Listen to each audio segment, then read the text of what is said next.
that have produced 730 wins in college football, Division I. That's the best there is. There's a lot of good reasons to come to Michigan for a college football game. The great Michigan Stadium located just right down there on the edge of the campus. And this will be the 109th consecutive crowd of 100,000 or better. Following our game here on ABC Sports, there are these regional games for you across the country. If you'd like to check your local listing, you might want to check with your local cable operator for the pay-per-view game or games in your area. And now it's time for our regular feature on what's new in the world of sports science and technology. And a word from our ABC station. A look behind the scenes as sports and... Today, a doubleheader on ABC Sports College Football. Leading off, a Big Ten matchup between the Fighting Illini of Illinois and the unbeaten third-ranked Michigan Wolverines. Guy from California, a guy from Florida, sitting in Ann Arbor, Michigan. How smart is that, huh? Bob Greasy, we have here a University of Michigan football team that is looking to lock up its second straight conference title today. They've won or shared 4 of the last 5. They have become the dominant team in the Big Ten. It just takes talent and good coaching, and when you have that, you know, it all falls in place.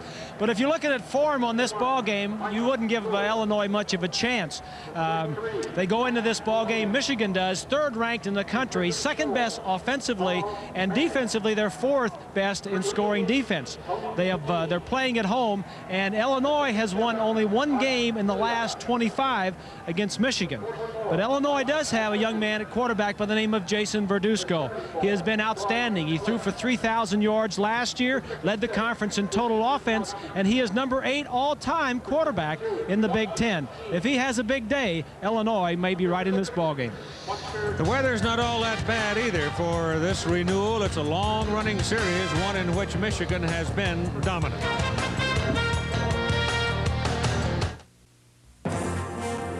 ABC's College Football, brought to you by Honda, celebrating its 10th anniversary of automobile production in the United States.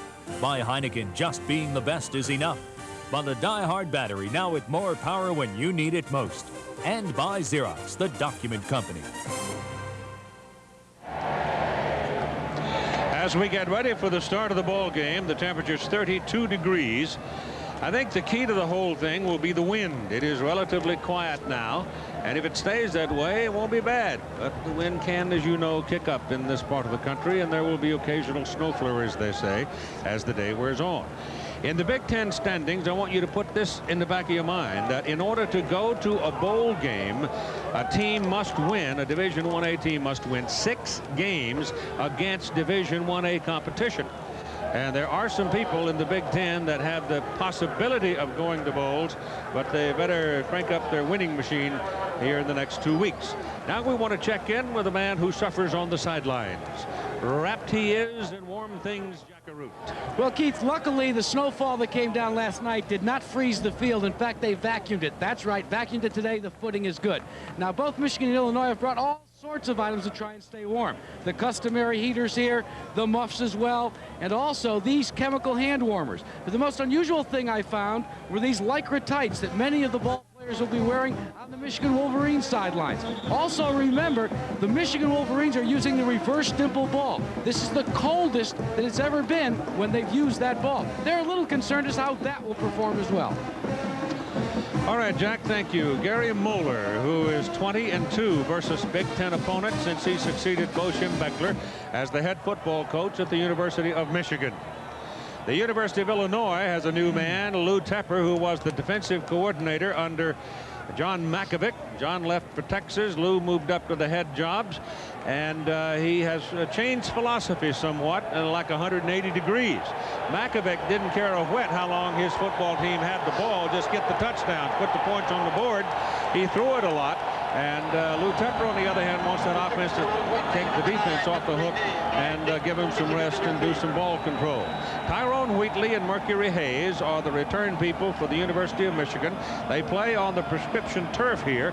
Remember that story when they lowered the floor of this great arena and they had to reroute an underground creek in order to do it. It was a massive engineering feat, but it was well done. So here we go. The white-shirted Illini. Chris Richardson will kick it off. It's a low bouncer that's going to go down around the 10 and finally roll out of bounds. Wheatley was watching it. Tyrone didn't want to pick it up because he heard the thundering hooves coming down the field, and so Michigan has the option now of taking the ball out at the 35 if they want to. Illegal procedure on the kicking team. By rule, the ball will be placed on the 35. First down. Don Bauer is the referee, and Elvis Gerbach comes out. Elvis, who has had a good year. He did get into a blundering circumstance against Notre Dame, and that resulted in the tie, but you can see over his career he has been outstanding. The die-hard starting lineup for Michigan features Derek Alexander, who has come back from a leg injury and turned into a true star on this football team. And we're ready for the first snap of the ball game.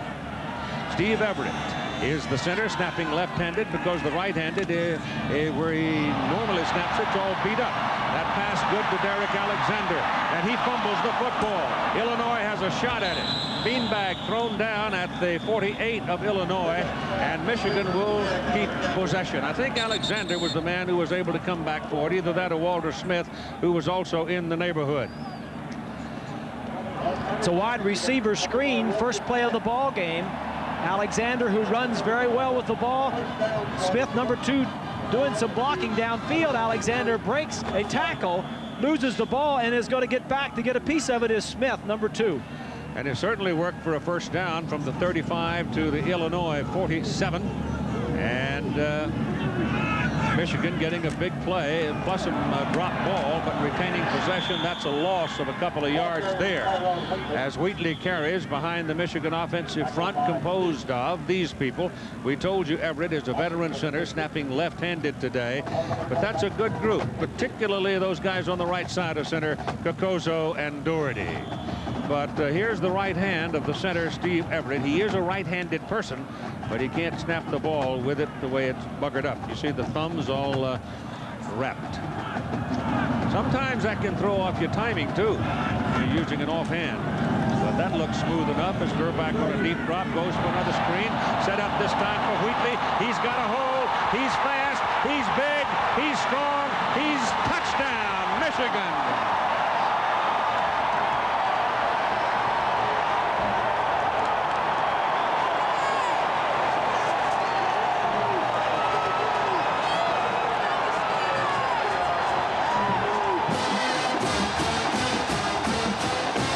It's a history that Michigan loves to screen. We've had about 3 or 4 plays in this game, and already 2 screens, one to the wide receiver and one to the halfback Wheatley. He just runs right past Arneson, number 43, and outruns the other safety and gets into the end zone for a quick score. The extra point try coming up. Peter Alazovich, low line drive. It's good. Wasn't pretty, but it counts, and it's 7-0 Michigan in the opening possession. Because of his graceful speed, you sometimes forget that Tyrone Wheatley weighs 225 pounds. When he gets loose in the secondary, he's a load. Elvis Gerbach threw him the ball, so that counts for him. Elvis now has 6,056 career yards. He is the first Michigan player ever to go over 6,000 yards. All right, the Illini's Jim Klein drops back to the goal line to accept the kickoff from the Michigan Wolverines, who took 1 minute and 9 seconds, 3 plays to score a 65-yard touchdown. That high hanger didn't go very far. It's taken up on the 16-yard line by Steve Fagan, a running back, and a big return by Fagan, and so Illinois comes out of here with very good field position. Let's go back and take a look at the screen. Here's Wheatley. He's going to set up and then get out here for the... Watch the wide receivers as they go downfield in the block. The offensive lineman will get out in front of them. 3 plays, 2 screens for Michigan. There's a little throw out there, and watch the blocking ahead of him. Breaks 1 tackle right there and has the speed. That is the 25th touchdown for Michigan this year, over 20 yards. Crumpton had a hold of him on the last effort at the 5-yard line, and he just ran over him. Darren Boyer is the single back now for the Illini, as Jason Verduzco gives the ball to Boyer, and he takes it up the middle. Verduzco is 5'9", 190 pounds. He is a senior from Antioch, California. Look at the difference in the passing yards per game. That's called coaching change between John Makovich and Lou Tepper. The Die-Hard starting lineup features Darren Boyer, who just carried the ball. He's a do-everything kind of fellow. The split end and the flanker, though, Klein and Wright, are very good. Verduzco back on 2nd down and 6. Little lob. He had a half a step on his man. That's J.J. Strong, but Verduzco couldn't touch it to him. The Illinois offensive front, a bunch of fair-sized young men. They are 6'4" in average and 298 pounds, with Brad Hopkins and even 300, the leader of the group. He started something like 33 consecutive games. So the ball is at the just short of the 45-yard line, where it is 3rd down and 6. And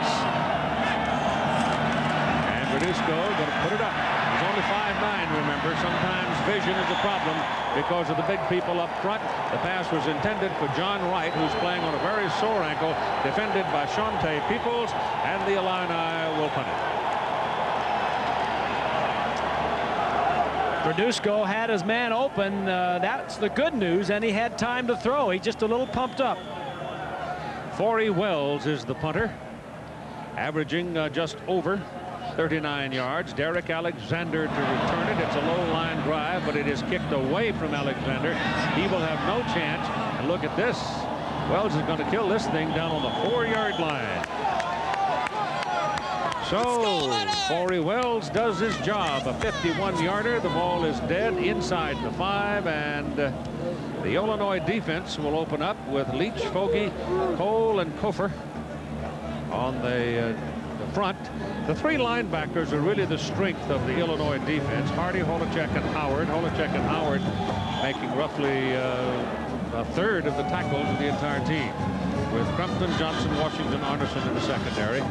That combination of Holacek and Howard, I guess he pronounces it Holacek and Howard, 197 tackles, those two. All right, Michigan back to the attack. Burback turns, gives the ball to Wheatley. Here comes Tyrone. Fumbles the ball. Illinois got it at the Michigan 26-yard line.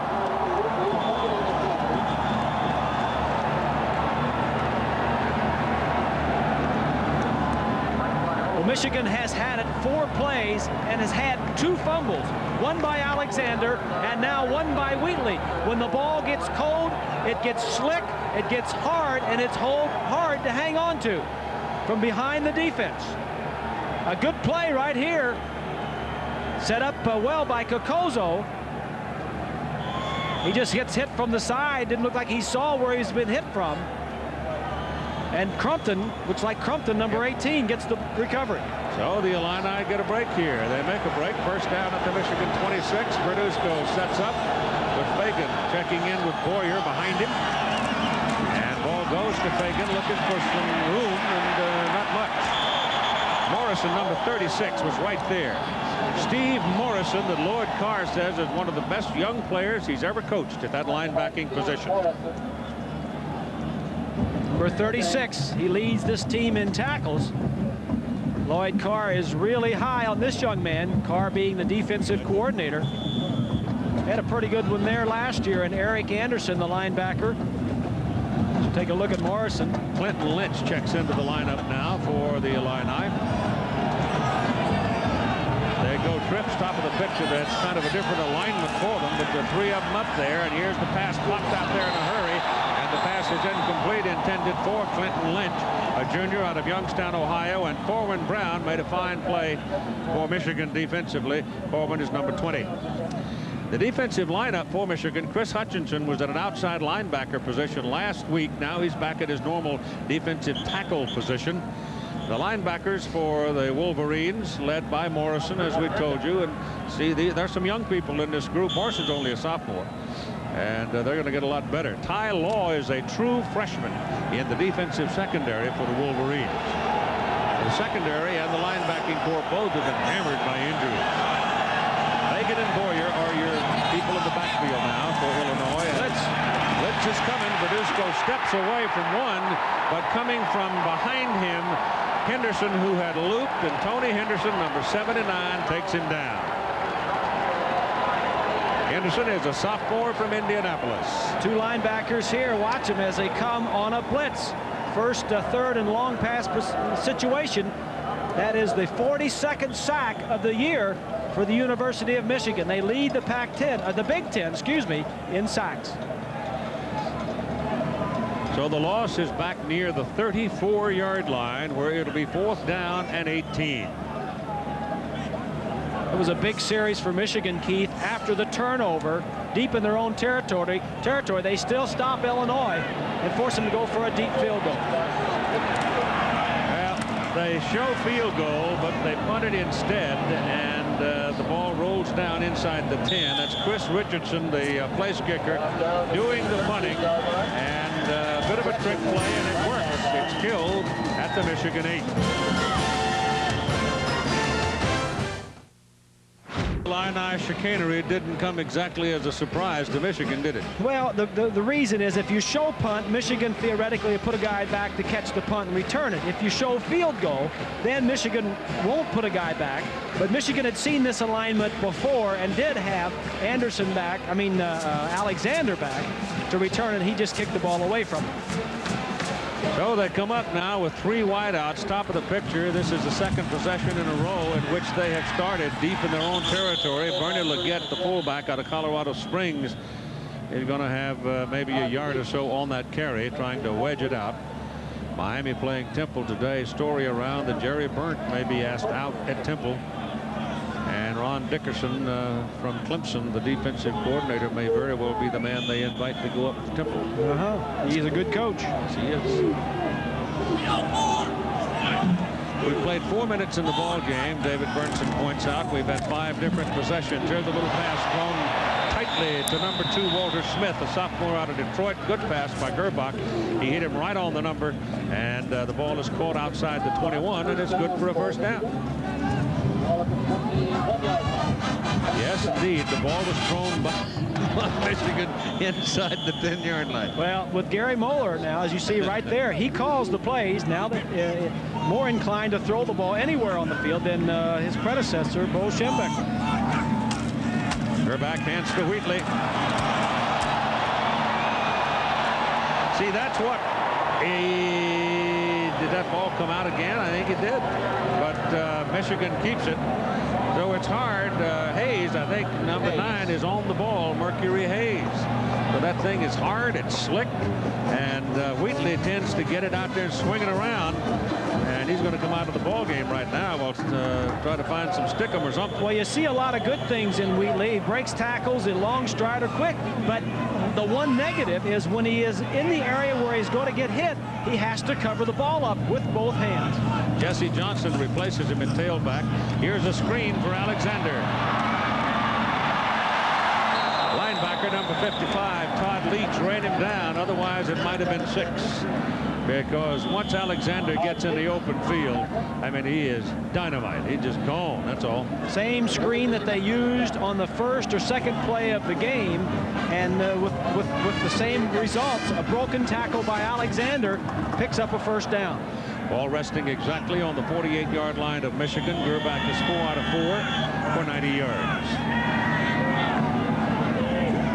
Michigan is now over 100 yards in the ball game and 9.5 minutes to go in the first quarter, leading 7-0. This is Jesse Johnson taken down for a yard loss, sort of gang tackle. There were a lot of people involved, including 51, Kevin Hardy.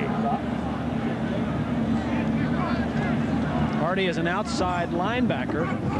Denny Marson, the defensive coordinator for Illinois, was saying that they think that he is really going to be an outstanding player. Maybe one of the finest to play that position, outside linebacker, that Illinois has ever had.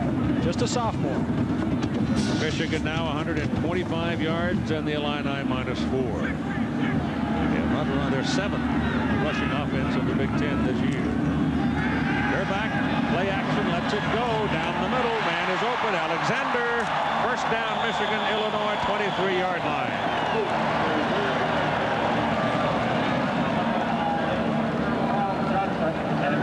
see two receivers, or you will see two receivers down here. The inside receiver is going to go straight up the field. There he goes. That's number 2, Smith. And Alexander just comes underneath on a little square end.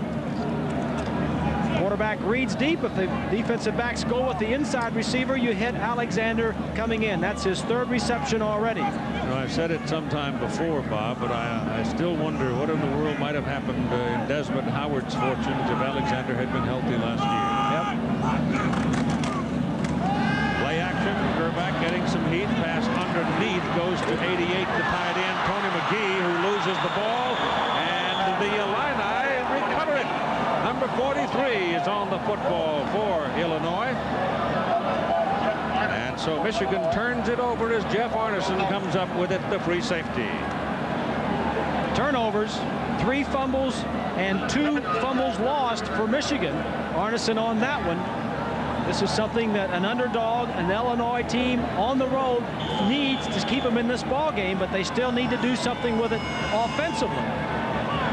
Well, you said yesterday the foul weather factor can oftentimes turn things around in a football game, particularly old traditional games like this one. Sometimes it takes away from the skill, and then the mental toughness comes into play. And so far, Illinois certainly causing 3 fumbles and getting 2. They just need to do something with it offensively. Kevin Jackson in the backfield. Verduzco drills it on the first down snap from the 17-yard line to Jackson, and he advances it out near the 24.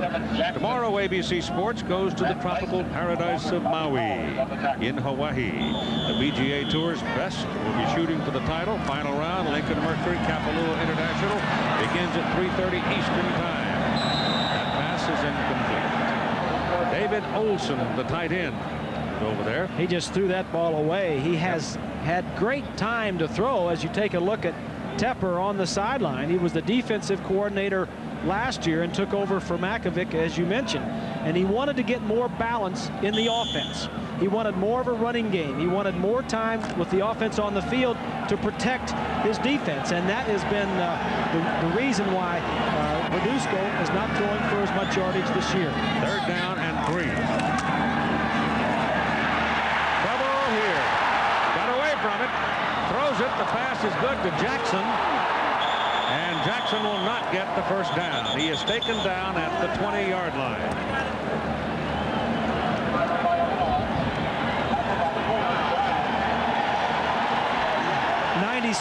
Is Chris Hutchinson, the defensive end, that's going to add some pressure to Verduzco. Davis, 86, was also there earlier, and what a great job that Verduzco did just getting rid of the ball. But already 4 fumbles in the game. 7 minutes have been played. And here's Forey Wells in the punt. His first one was good for 51 yards, but this time he's standing with his own goal line at his back. Okay. Should hit the ball around the 10.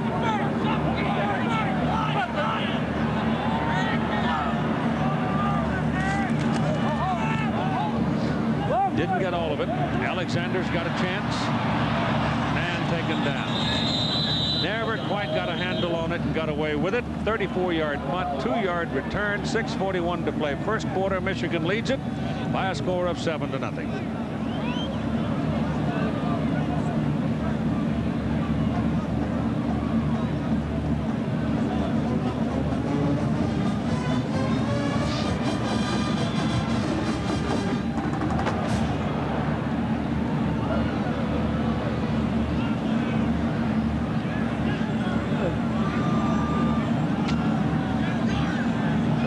Michigan with good field position, 48-yard line.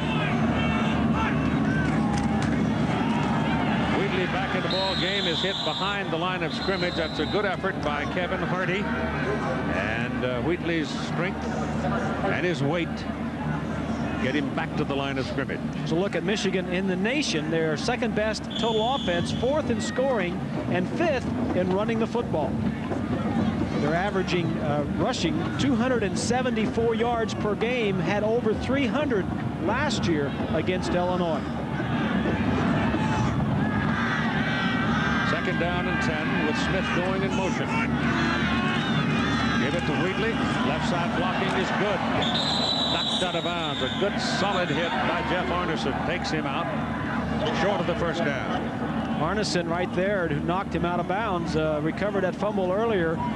He had a 96-yard fumble recovery for a touchdown earlier this year. So he is around the ball and makes things happen. 43-yard line now, 3rd down and 2. Jesse Johnson, number 30, checks into the backfield.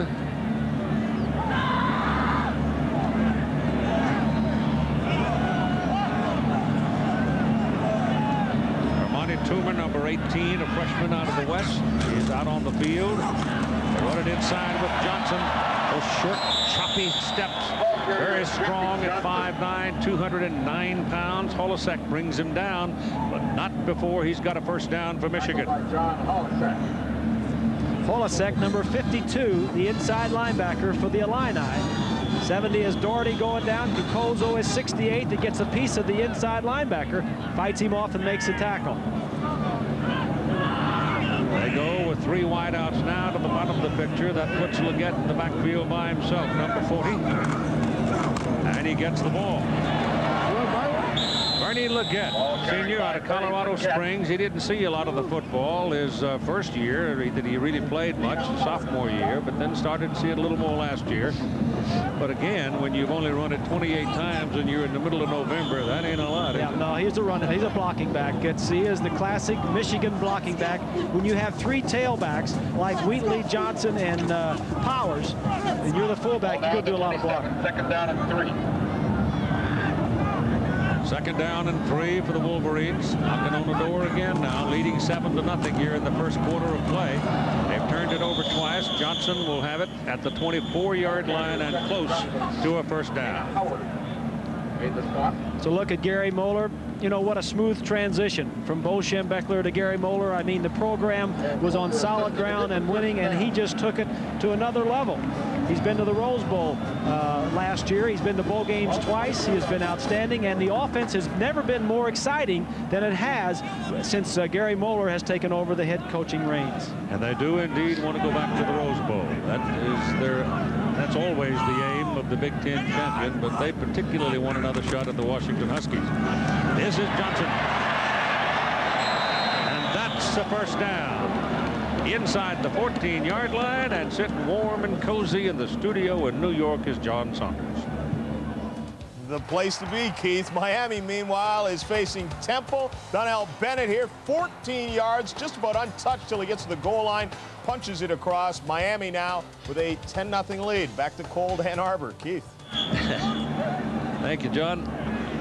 Of course, everybody in the world talking about the possibility of Miami and Alabama in the Sugar Bowl for a national championship. What with Washington losing last week, but Alabama's got a tough nut tonight down in Starkville, Mississippi. Got to play the Bulldogs. This is Leggett. And on first down, just inside the 14, man, they're ripping off big chunks on first down. That's that big offensive line. It seems like we've been coming up here for years, and guys like Everett and Skeen and Doherty and Cucozzo, all 5th-year seniors in that offensive line, have been there and doing a great job. Michigan inside the 20, 54 times in 9 games they've been inside the 20, and they've scored 41 of those times. And Illinois now inside the 20. You see what their defense has done. Michigan now totals 206 yards in the first quarter with 3 minutes and a half to play. And not much room that time as number 52 stepped in there to plug the hole. Holasek with some help from Howard. And Todd Leach, 55. The linebackers for the Illini, a very active group. The strength of the defense. So they shut that play down. Walter Smith, Jesse Johnson come back into the lineup along with Feldman Malveaux.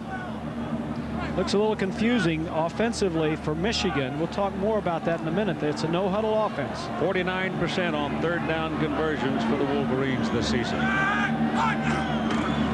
Gerback gives it to Johnson, spins inside the 5. The ball goes into the end zone, and it's recovered by Illinois. That's 3 fumbles lost by Michigan.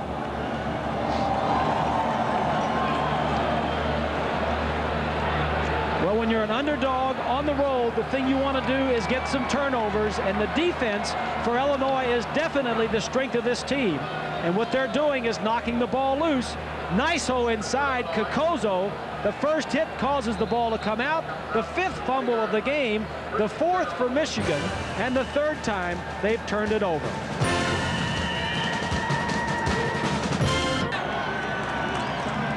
Verduzco looking to throw it, goes with it underneath. The pass is thrown very hard, and John Wright has to fall down to make the catch. And it's a very short pickup on the play. Well-designed play, an opportunity really to make much more yardage than it did. Michigan defensively had been shutting them down, but that play had some positiveness if it would have been thrown on target. There was some daylight around that one, wasn't there? Yep. Ball rest just short of the 23-yard line. 2nd down and 7 for Illinois. 7-0 Michigan off their opening possession. They've lost it on fumbles 3 times. Verduzco gets his first down as he runs it across the 30 to the 31-yard line. He's a tough guy. He's a wrestler. He does not worry about sticking his head in a stack. Well, you got to love him too, huh? He is the Californian. The Honda Scholar Athlete Award brought to you by American Honda, proud to support amateur athletics. This week's award goes to Chris Hutchinson, the outside linebacker, senior, University of Michigan, all Big Ten academic honors in '91, and Honda to present a check for $3,000 to the General Scholarship Fund of the University of Michigan. He could be a wrestler. Yeah. We'll get he and Verduzco going. Yeah. He plans on being a doctor. This handoff to Darren Boyer, who is from Ontario, and he'll pick up on the play, maybe 4 yards. Inside linebacker Steve Morrison leads the team in tackles. Makes this one, but he makes it about 5 yards downfield. Hutch is Chris Hutchinson, 6'2", 251. Where does he play in the pros, if he plays in the pros? Obviously would probably have to go to a linebacker, wouldn't he? Well, they say he's quick enough to play linebacker. In fact, has played some here this year at linebacker. Darren Boyer is nailed by Morrison. I mean, when Morrison got there, Mr. Boyer stopped suddenly. Well, Morrison is no question the leader of this defensive team. He and Hutchinson. He's only started 14 games, has Morrison, and already has 6 interceptions. So he does have a nose for the ball. 6'3" and 242 pounds. Morrison. One of the things about Boyer, as I said a while ago, he is from Mississauga, Ontario, but a lot of Canadian youngsters showing up this year across the country, particularly from Quebec. A lot of them playing football at American colleges.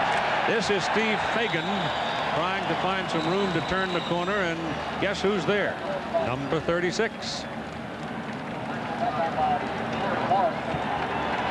And it'll bring up 4th down, and Illinois will have to punt it. So this Michigan defense asserts itself again. I mean, it's a dominating force in the Big Ten this year.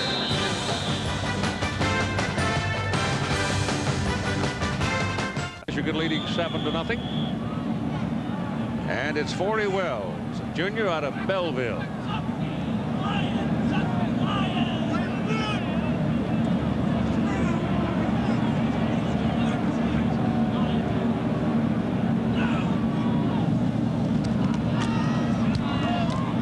And again, he does not quite get it. Derek Alexander watches it roll out of bounds, and it goes out at the 19 of Michigan. Monday, you've got some revenge at hand as Dan Marino and the Miami Dolphins will jack it up against Jim Kelly and the Buffalo Bills.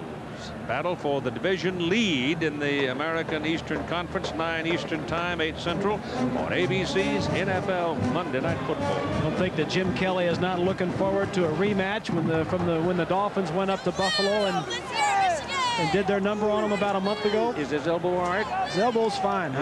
Even when it wasn't fine, he was throwing the ball pretty good as far as I was concerned. Tyrone Wheatley now back in there. Both the tailbacks having trouble hanging on to the ball for Michigan so far in this game as Gerback swings it out to Wheatley. He didn't get much help over there on the corner. Derek Alexander tried to throw the block, but there were 3 Illinois players over there, including Tyrone Washington, who made the tackle. First quarter stats, couple of interesting things. Illinois only 1 first down, and look for Michigan, a 213 yards total offense, but also the 3 turnovers. Well, at this rate, they would have in this game 852 yards and 12 fumbles. 12 fumbles. And I don't think Illinois would score yet. That's Walter Smith going in motion. The ball is handed to Wheatley. And it takes 3 of them to bring him down, but they do it. Holosack and Arneson in particular. Holosack, number 52. That's Everett, 51, the center. Even though Everett didn't bring him down, he made him go around. And again, it's 5 or 6 yards downfield that he makes the tackle. And it's first down, call at the 30-yard line for Michigan. Into the lineup goes Ricky Powers, number 12, a tailback. Ricky has had a lot of trouble staying healthy this year. Really been dinged up a lot. He's fallen down to number 3. He was the starter a year ago, and they're going big for Alexander. He drops it. He had 6, and he dropped it. Fred Cox was the quarterback defending on the field side, and he had him whipped. Watch the way he just runs right by Cox. This ball is thrown right now. This is a great throw because you don't know what angle Alexander's going to take when he gets past the defensive back. I mean, that's a touchdown, easy, a great throw, and Alexander with some speed. But that's like another turnover right there. That's a touchdown that's gone away. Yep. Concentration, and he knows it. He leads the Big Ten in touchdowns with 11. Does Alexander? He's dropped 3 that could have been touchdowns. That makes 4. This is Ricky Powers showing some of the old dazzling moves, and he drops the football. But Feldman Malveaux is there to cover it. Oh, I tell you, that handle there ain't no handle. Well, again, it's very cold, and it's windy.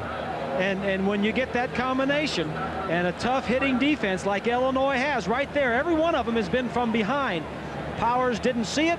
Malveaux was there to recover for Michigan. Chains in to check whether or not they gained a first down on the play, and you've got 13:31 to go in the first half with Michigan leading 7-0.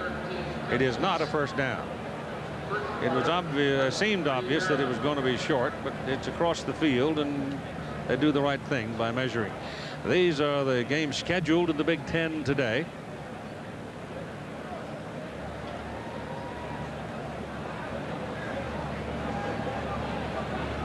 Big ball game out in the Pac-10 today, which some of you are going to see. Arizona at Southern California.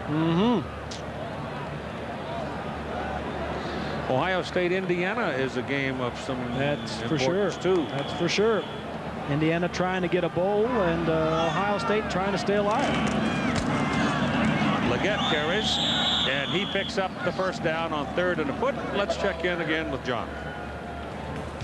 Keith, Duke and NC State. Terry Jordan back to pass, spots Anthony Barber, threads it in there for the touchdown before the big hit on the same drive.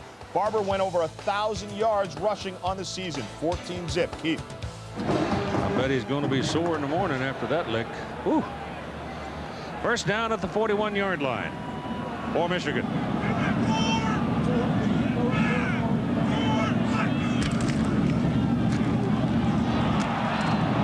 Wheatley just sort of searching his way over the right side for 5 yards. He has the ability with his size, 225 pounds. He stands 6'1", and he just sort of skated in there for a bit. But if he finds a crack, gets a little bit of room, he just explodes. Well, he is one of the reasons why this offense for Moeller has been so explosive. He and also Derek Alexander, they are big plays people, and they can get it done quickly. 7 carries and 55 yards for Wheatley here for early going to the ball game. Here he goes right up the middle, and a first down for the Wolverines at the 42-yard line of Illinois. And that was just a breath from being another touchdown. Coming up next, here are the games that are going to be seen around the country. And again, you should have a look at your local cable operator, see whether or not you want to enjoy some pay-per-view plus the free game that you'll be watching. So crank up 2 sets and have a good day. Wheatley now has gone over 1,000 yards on the season. 1,003 as we speak.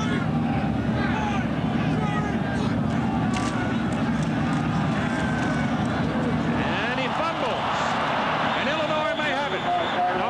Man comes in from the side and says no. It'll be second down. Boy, that was close. Let's check in with Jack for a moment. Well, Keith, they're very concerned about all the fumbles that we've seen. Now, what the equipment manager has done, John Falk and his crew, they ran back to the locker room, and you know the tackified gloves that they wear? Well, they also have wrist pads and also forearm pads. They've broken those out, and they're distributing them now behind me. They are very concerned about the way these guys are dropping the ball.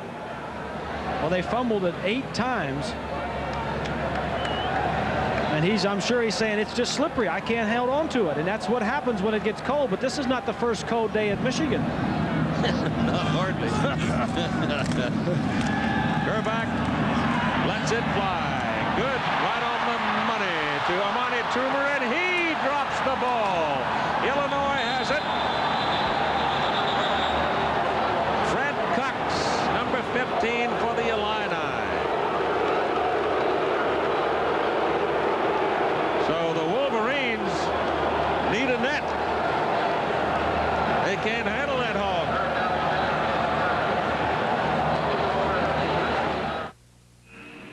One of these fumbled it 9 times. They've lost it 4 times with 11:16 to go in the first half.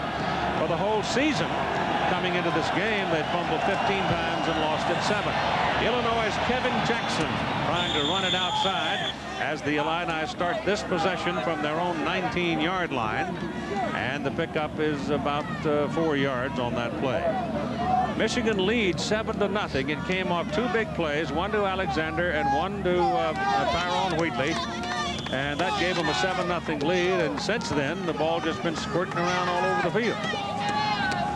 One guy who's had no problem with the football is Elvis Gerbach. He's thrown the ball on target, just as running backs and receivers can't hold on to it. Verduzco wants to set up a screen, has it going with Jackson. And he's close to his first down. Kevin Jackson is a sophomore from Robbins, Illinois, 5'11" and 203 pounds. One of the problems offensively for Illinois this year is they've had no big play people. They don't have a lot of speed outside and not a lot of speed at the running back except for Jackson. Jackson does have some speed. In fact, he is the only one that has had any big gains. He has had 3 runs of over 35 yards this year for Lou Tepper. 29-yard line is where they put the ball, and that is good for a first down for the Illini, and that'll be their second in the ball game.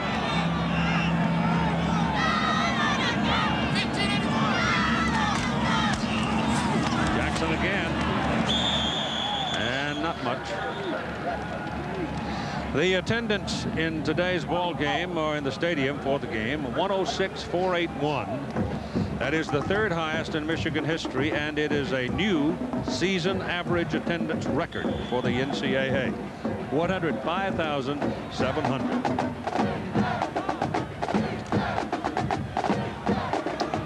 Indeed, indeed. Messrs. Yost and Kipke and companies really started something, didn't they? Darren Boyer is the single back for the Illini. Has the ball. Gets a block. And has a first down for Illinois at the 41-yard line.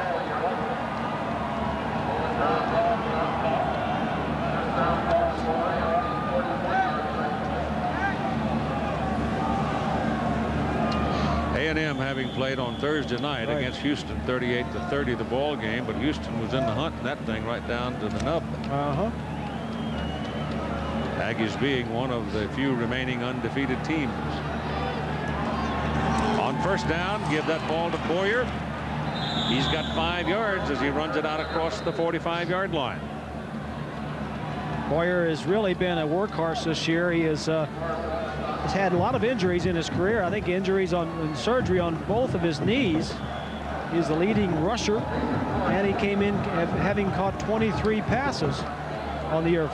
The fullback position, which Boyer plays for Illinois, has always caught a lot. Last year, Camino Bell, the fullback, led the Big Ten in receptions.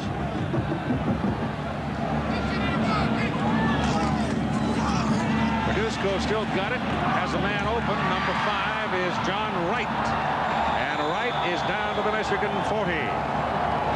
And you got one of the Wolverines shaken up on the play, and he's going to have to come out. It'll be 86, Martin Davis leaving the game. It's a nice drive Verduzco has going for Illinois. You take a look at Davis going off with a leg problem. Some of the stuff they want to do, misdirection, get Verduzco outside the pocket, little play action.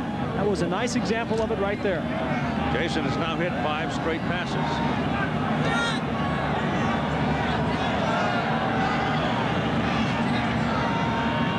That's right in motion. Run it, Boyer. Not much. Chris Hutchinson, number 97 for Michigan. Hutch is, just in case things don't work out with his professional football, he's applied several medical schools to go on and get himself ready for that other career. Well, he's a tri-captain, a 5th-year senior, and very bright young man. Bright young man is right. Second down and 10.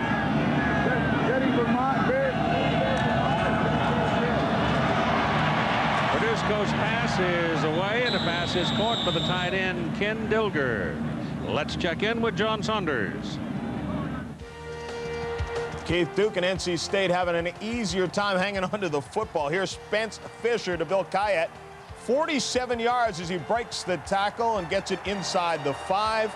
On 4th and goal, they would go to Dan Clark on a 1-yard touchdown pass, and right now 14-7.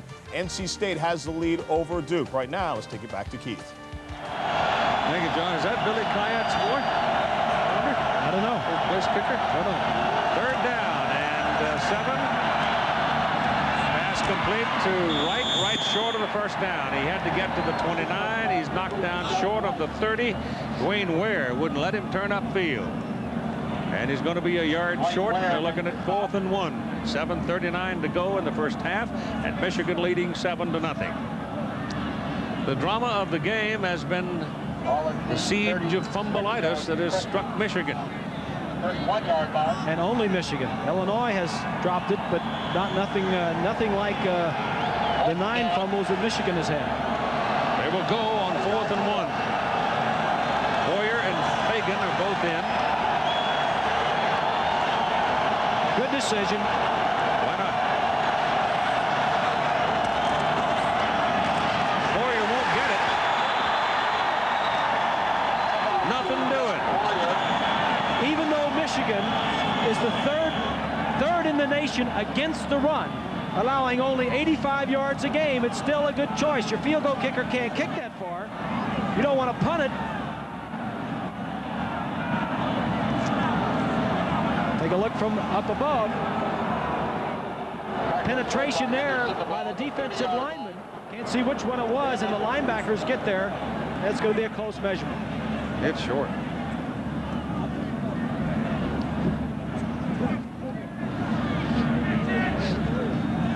No, it's not. Still a good call by Lou Tepper. It is a first down for Illinois. It was just... I think they gave him a very hospitable mark on that play, too. They did, didn't they? But looking over there where your first down marker was, and it's well beyond the 30-yard line where the marker was, and the ball is resting tail of it on the 30. As you can see from that graphic, Illinois doesn't tear it up, has not been tearing it up. 9th in the Big Ten total offense. Most of that offense has got to be, to a large degree, I would think, some improvisation on the part of Verduzco. Kevin Jackson, brought down by Jason Horn for Michigan. 7-0, Wolverines leading. Illinois pounding down inside the 30 now and trying to get themselves in position for a scoring threat. If after all of this fumbling around, they're able to go down there and stick it in the end zone and tie this thing, they will go to the clubhouse a mile high. Well, they've got to be feeling pretty good about themselves, Illinois, now. already. I mean, we're almost coming up on 6 minutes to go in the half, and they're only down 7-zip. Verduzco gets it off, has the tight end over there. The pass is good to Greg Custer. Verduzco has hit 8 consecutive passes now, and Illinois is down inside the 20, first down. Here's Custer. He's just going to release and sneak across the field. Watches Verduzco is going to fake the draw play, and underneath the linebackers right there, and Peoples gets kind of rubbed off on the linebacker, and the defensive back on that side, Brown, comes up to make the hit. Play action, misdirection. Nice little drive going here for Illinois. First down at the Michigan 19.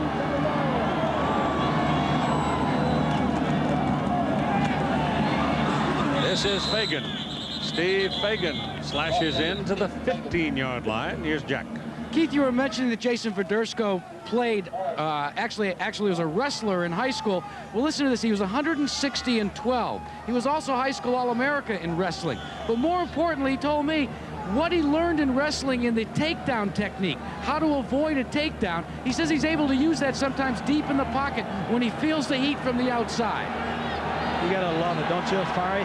State wrestling champion is your quarterback. I love it. He's a tough little guy. Not little, he's strong as a horse. Inside the 10, that may well be a first down. David Olson, number 80, tight end, junior out of Freeport, Illinois, lunging ahead. And the extension of the body looks like it's going to be first and goal, Illinois at the Michigan 9. Here's a look at what Michigan's opponents have done against the Michigan defense. Only 16 times they have been inside the 20 in the 9 games. 6 different receivers have caught the ball.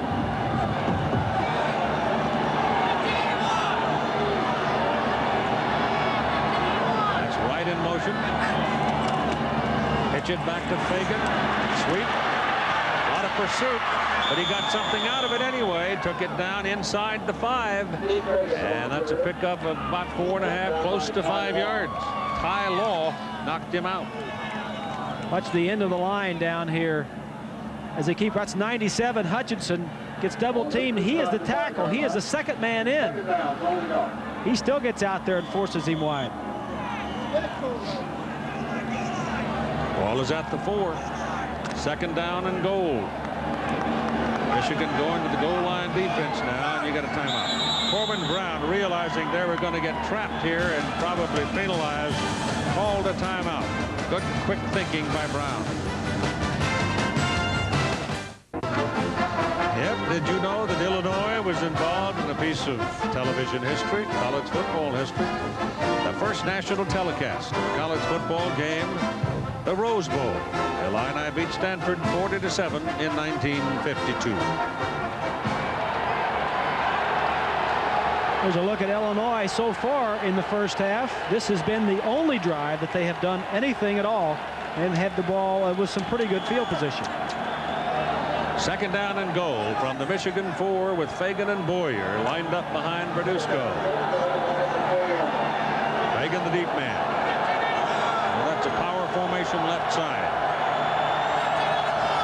Tight end in motion, turns around and goes back to the left, and that's the way they run it.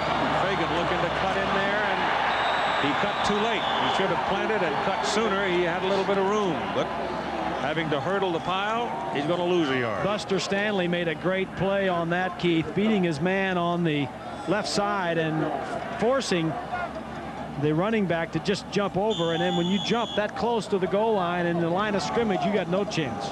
Buster is another one of the Michigan players that's been dinged up a lot. Yep. Ball comes back to about the 6 now, where it is third down and goal. This probably says pass. You've got 3 wide to the right. You got 2 to the left. Verduzco, nobody behind him, shoots a bullet, and it's knocked down by number 36, Steve Morrison. It has been the Steve Morrison show in the first half. Sure has. The receiver is here. He's going to run a slant. Morrison is right here. He's going to get in the way. If he doesn't get in the way, this is a touchdown. Slant to the inside man. You can't want it. Well, the slot guy, I'm sorry, got the wrong man, but the same area. Morrison gets over there and knocks it away. So it is 4th down, and Illinois will go for the field goal to get some points on the board. It'll be a 22-yard try by Chris Richardson. The holder is John Wright, the flanker. The snapper is Pete Gabrione. Kick is good. 4:16 to go in the first half. Illinois scores, and they trail 7-3.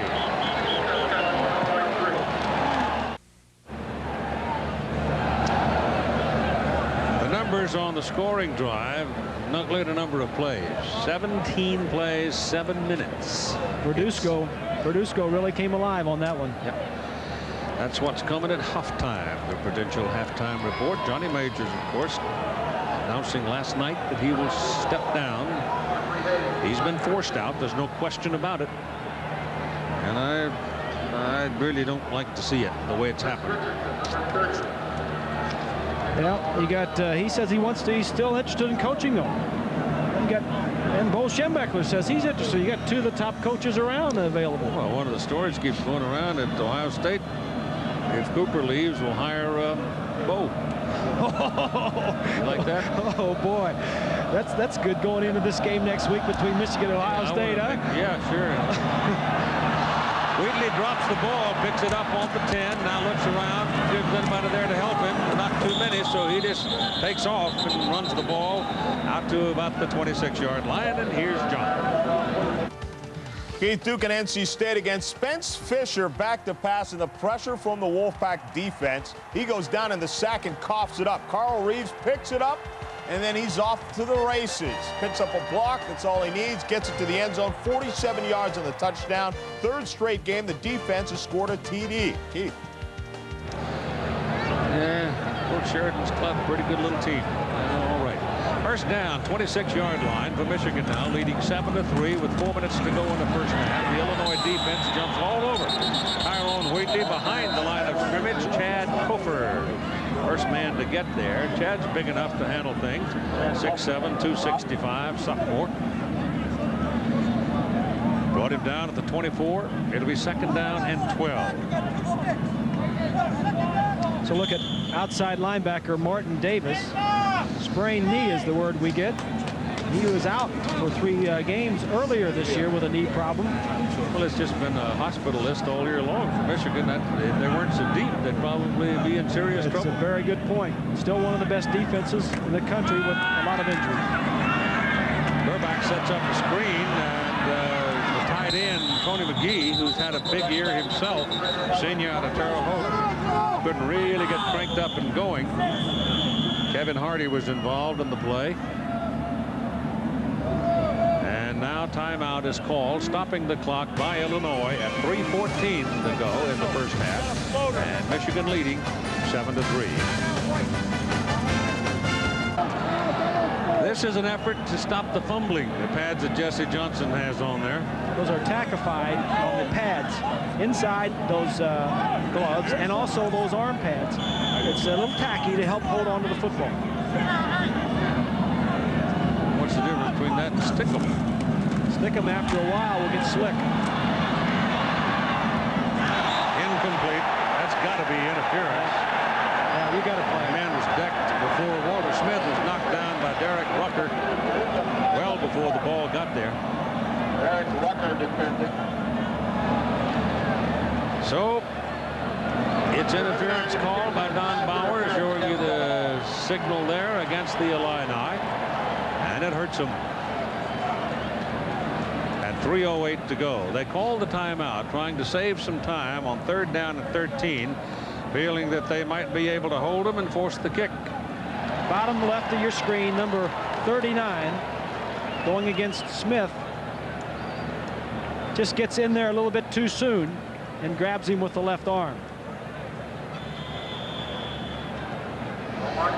So it is a first down now for Michigan out at 30.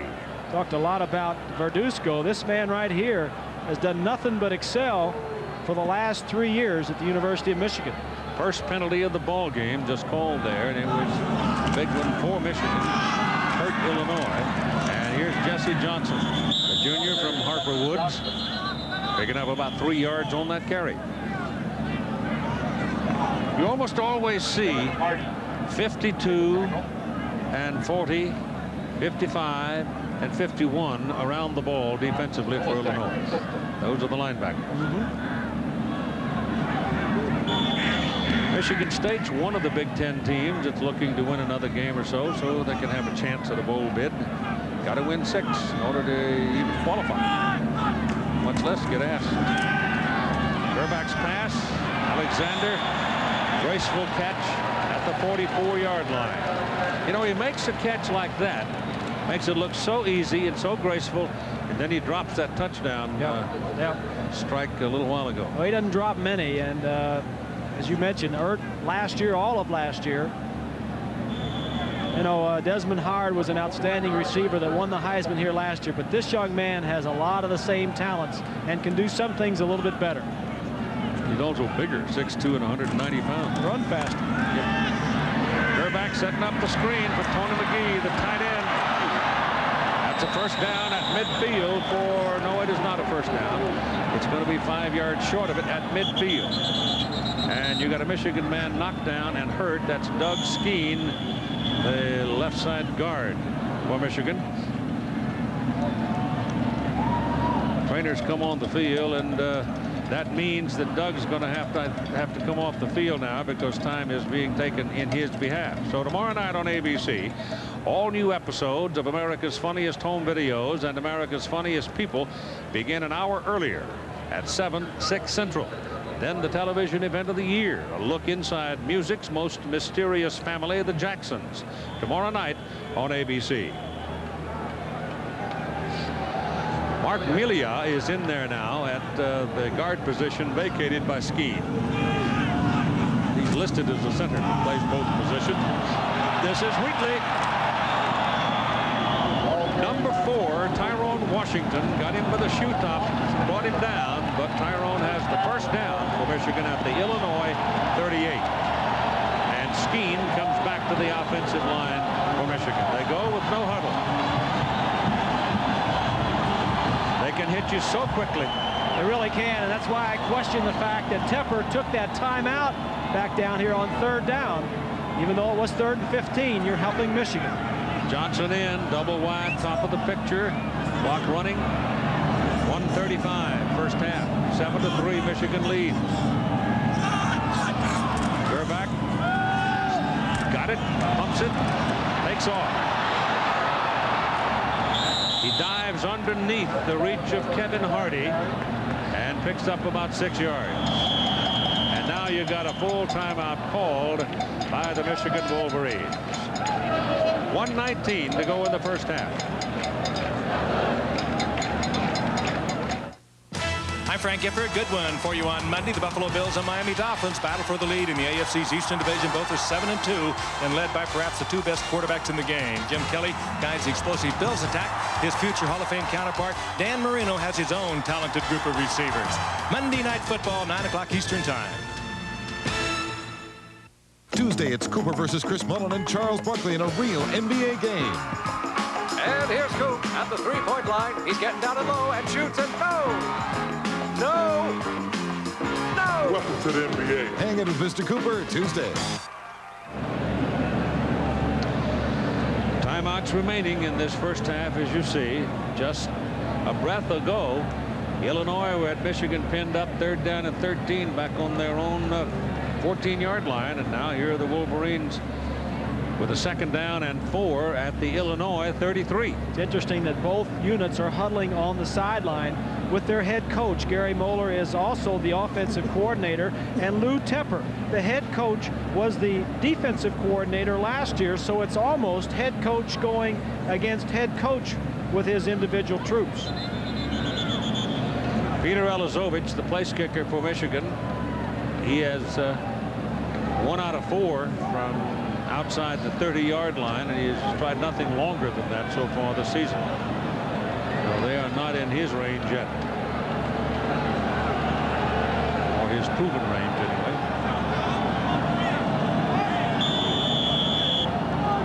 So here we go on 2nd down, 4.5.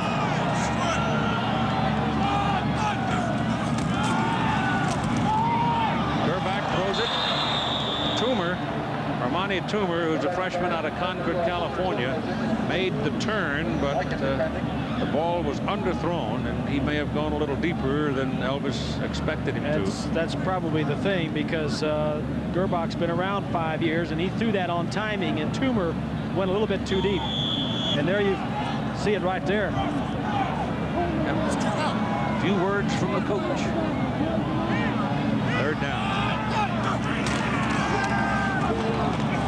Intercepted. Tim McLeod.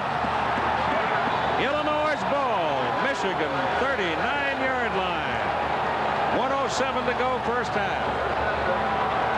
Big nose tackle made the interception.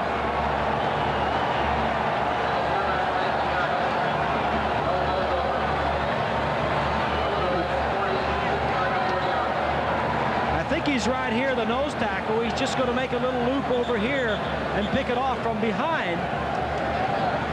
Number 95 is being blocked by the center. He reads the screen.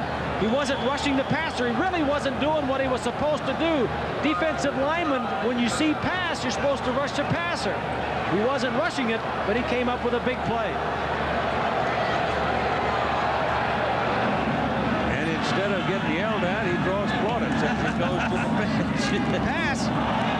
White throws it back to Verduzco, and he's got a problem. Dwayne Ware knocks his pins from under him. That's Bobby Bowden's play. That's the play that Bowden has used, going back to Charlie Ward or Casey Weldon last year against Miami. Illinois spends its second timeout, so each team with one remaining, and the time remaining is now 51 seconds. It is still only a 7-3 ball game, Michigan leading. In fact, wasn't it right here on this field that Bowden used that play against Michigan? It was. Ward wasn't involved. No, it was Casey Weldon last year. Yeah, that's right. And Michigan, early in the game, Michigan defensively would just flow to the ball, and they were all over there trying to tackle the first pass.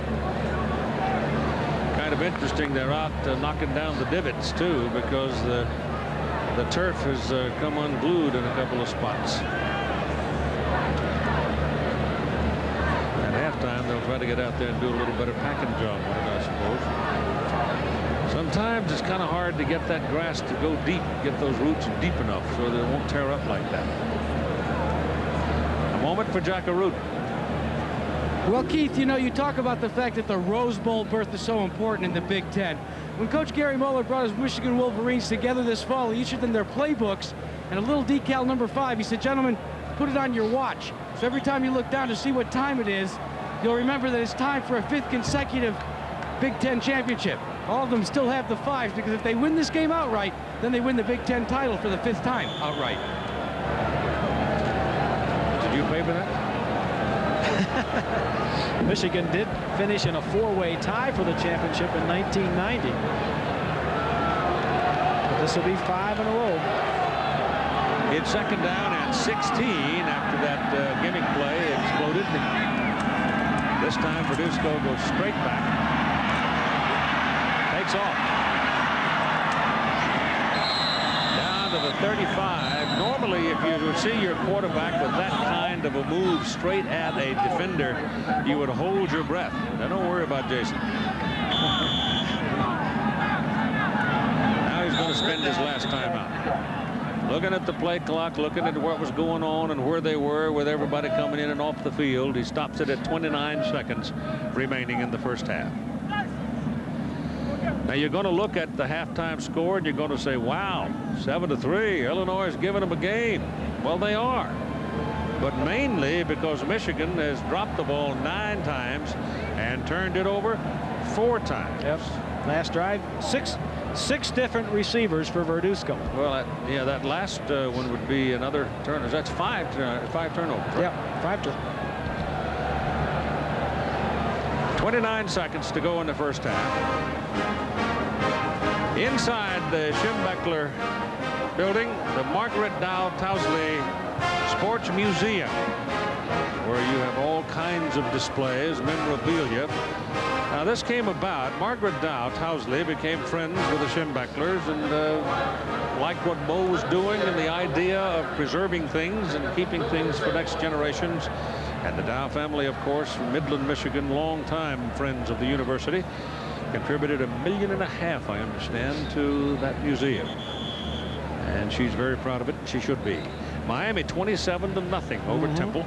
The Hurricanes just rolling along now. They're looking at Syracuse next week, and Syracuse at Boston College later today here on ABC Sports in some regions of the country. Syracuse is tough to beat at home. But they're at Chestnut Hill today. No, I'm saying right. Next week against Miami.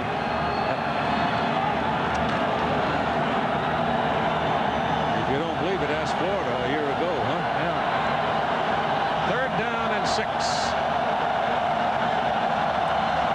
Crowd trying to help the defense. Verduzco throws underneath for Wright. John Wright can't pull it in, and I don't believe John would have gotten the first down anyway. And so it is 4th down and 6 with the clock showing 25 seconds remaining in the first half. And you're really in an area where you go ahead and go for it anyway. Wouldn't you want to go beyond the first down marker on 3rd down? It's a good point. He was looking downfield, and Michigan's defenders were all dropped back, so he was just coming off to his outlet. But if he would have caught that ball, it would have been very close to the first down. He may have made it. But you read deep to short when you're looking downfield. 4th and 6. Got him this time and got his first down. Same play. Same play. Different coverage, same play. Stops the clock, move the chains. 19 seconds. Penalty flag may be going against Illinois. Nope. It's against Michigan. I saw one of the Illinois coaches jumping up and down, and then I saw Lou reacting to it. And it's hard to know which way it's going to go when that piece of yellow cloth's laying on the ground. There's right here. Going to go across the field. The tight end from the top side is going to cross also. First down. Tight man-to-man coverage. Coverage is there. Just a good throw, and this time Wright does make the catch. Verduzco throws it in the ground. Now you got 16 seconds, and they got a chance here to come up with the play. Verduzco, incidentally, has set a personal mark here for himself and Illinois. 7,004 yards for him in his career. And we told you a while ago that Elvis Gerbach had become the first Michigan player to go over 6,000 yards. These two guys have been throwing big touchdowns and passes in the Big Ten for a long time. Tony Eason is the man that Verduzco passed on the Illini all-time. Eason was a Californian. In fact, Verduzco is the 6th quarterback from California since 1980 to lead the Illini. Same. They didn't have things organized, but with the play clock ticking along, now they go in there and slam the ball down. But the man over here on the near sideline, the linesman, threw a flag on him. So it's going to go, believe it or not, against Michigan. Too many guys on the field, maybe.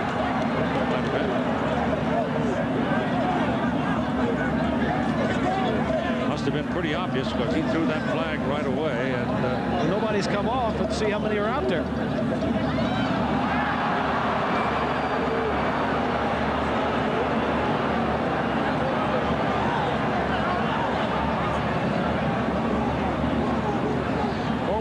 Has come over to debate it.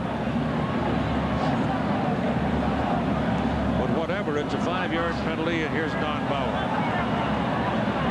Only see 11 players for Michigan on the field. We're going to get a field goal try if the officials ever put the ball in play, as Richardson is in for Illinois. 7-3 ball game. With this try, he successful can make it a 1-point game at halftime with 15 seconds to go. It's 2nd down and 5, and you've got time to throw a ball, but they've got their field goal kicker out there. Place kicker. One of the biggest in the country too. Chris Richardson is 6'4" and 269 pounds. Substitution infraction on the defense. The man did not get off the field. It's a 5-yard penalty. Then Michigan calls calls timeout, their third. Took a while to get all of that covered, but they've undisordered it out, and that's where we are. Chris Richardson waiting for the field goal try. He has hit 1 for 22, and while they're talking, let us visit with Jack. Keith, earlier this week, Coach Lou Tepper went to the Bible to try and rally his team. He said, remember the story about David and Goliath? Now, here's the reason why he had to go that way, saying, we're little David trying to beat Goliath. The Fighting Illini have not won in Ann Arbor against Michigan since 1966. Now, consider this point. Nobody, I repeat, nobody on the team playing was born in 1966. Where was Coach Lou Tepper? He was playing defensive back as a senior at Rutgers University. You got to have a pretty good memory to remember a win by the Illini here at Michigan. Yep. I'll get smart. What would you say if I told you I covered that game? Well, you probably did. And you probably know more about it than Jack does. It was a rainy day. Chris Richardson, as Bob said a moment ago, is one of the biggest guys in the place-kicking business. But Verduzco is back here now with 15 seconds. They're going to run one play. I think it's smart. Sure, why not? You can throw it into the end zone. You got to throw it in the end zone, though, because if you complete it short of the end zone, you won't have time to kick it.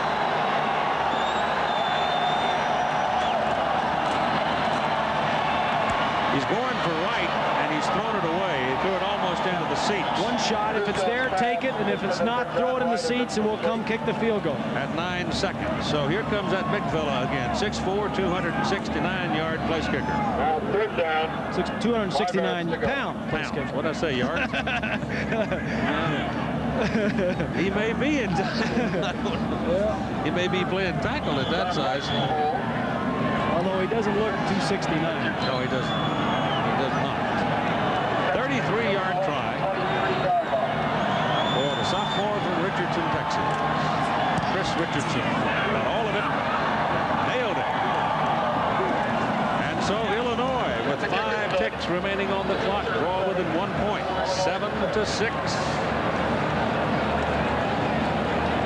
Michigan will go in at halftime saying to themselves, kicking themselves really, of all of the mistakes that they've made. Yeah, that's for sure. That's a Prudential halftime report for you. They got some conversation with Riddick Bowe coming up. Huh? The biggest mistake that Schembechler, Schembechler, I'm talking about Bowe. I was thinking about Bowe earlier.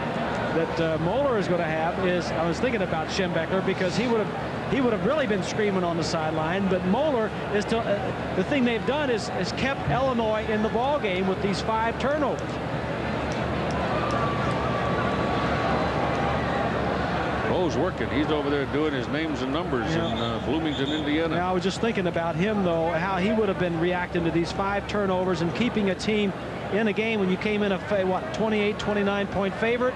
Illinois has only won 1 game in this series in the last 25. Michigan has won 8 straight. He'd be on his 3rd clipboard by now. Yeah. But Tepper's got him where he wants him. And that is right in this ball game. Sort of reminds me a little bit of that Washington, Arizona game. I mean, Tepper's been preaching like Dick Tomey was preaching last week. Patience. Be patient. Take what we can find. Ball rolling around. Hayes having trouble getting a hold of it. Now he finally picks it up at the 11-yard line. I'm telling you, that thing's alive. Every time Michigan tries to get a hold of it, it grows feet. Amazing. Well, there's some boos coming out of the stands here. Some of the faithful, they're not used to seeing the maize and blue perform this way. Now we've got a pretty good snow flurry moving toward the stadium. At 2 seconds to go in the first half. And the sun is coming from the other side. You actually have shadows on the field. Well, this is kind of spooky looking weather. They'll kill the clock on that snap. Halftime is over. Michigan 7, Illinois 6.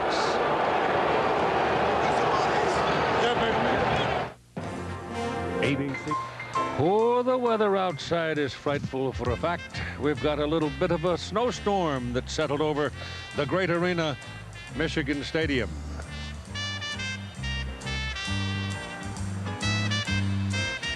So while you go light the fire, we'll take this time out.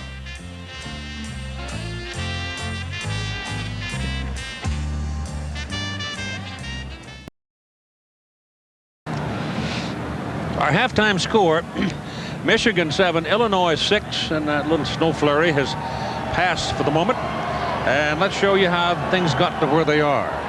In the very first possession for Michigan, Tyrone Wheatley on a little swing pass from Elvis Gerbach goes 50 yards for a touchdown to make it 7-0 Michigan. Here's the screen out there. Had a convoy and then turned on the speed, and with his size and power, he took it down.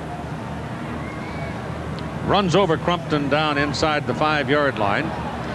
Then you had Jesse Johnson, the other tailback, fumble. The ball goes all the way into the Illinois end zone, where it's recovered by the Illini. And Michigan was turned away. That's one of 9 fumbles in the first half by Michigan. Here is another. Ramani Toomer has a reception.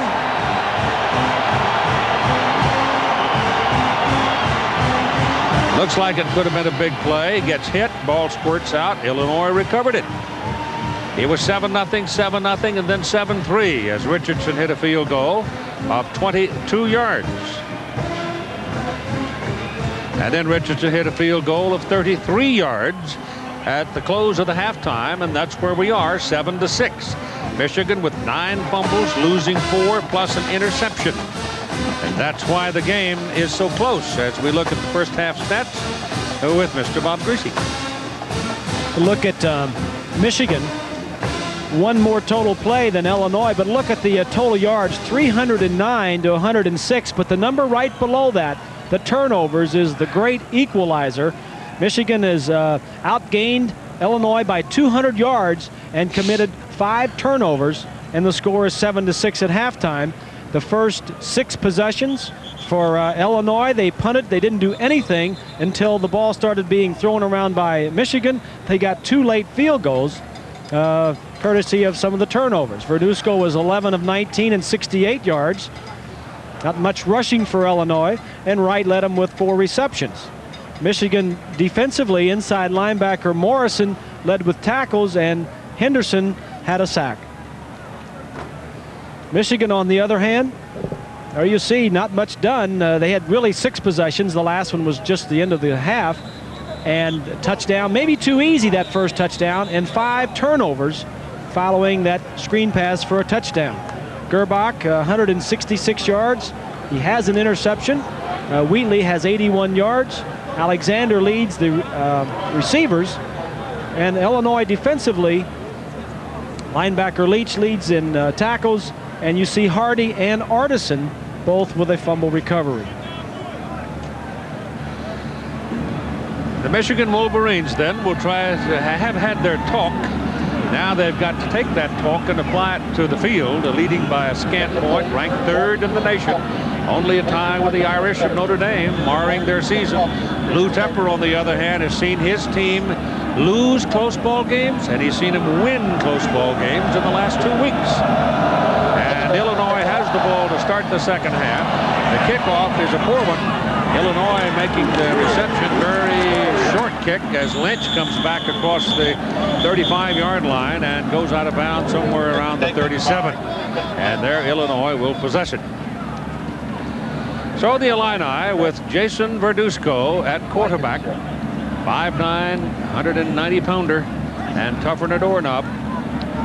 Ball, the pass distribution, Illinois and Verduzco spreading it around pretty good, is throwing 5 passes to his backs, whereas Michigan doesn't throw to their backs a lot, throw more passes to their wide receiver.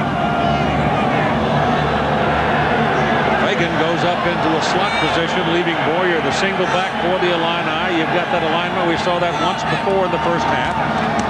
And they threw it to Fagan that time. This is a little lob over the middle of the line, thrown to Boyer. Boyer is nailed to the ground very quickly by Bobby Powers, number 95. It was one of those blows delivered on Boyer that could have really hurt him, because his foot stuck in the ground and he took it sideways. Exactly. Good play by Powers, middle screen. Verduzco quickly to the sidelines, throws a bullet, and the ball comes loose. Number 97 comes in there, Hutchinson, to make a lick on Verduzco, and he got him on the ground. So Chris trying to make sure that the Illinois quarterback had a feel of the sod after the little snowstorm. Big bare arms. Not cold to me. It's interesting, the situation at halftime. You know that Gary Moeller must have really went in and chewed out the Wolverines. And on the other side, Tepper going in and talking to Illinois, said, hey, we haven't won nothing yet. Let's continue, keep it going. Michigan defense has played very well. Yes, they have. Back goes Verduzco.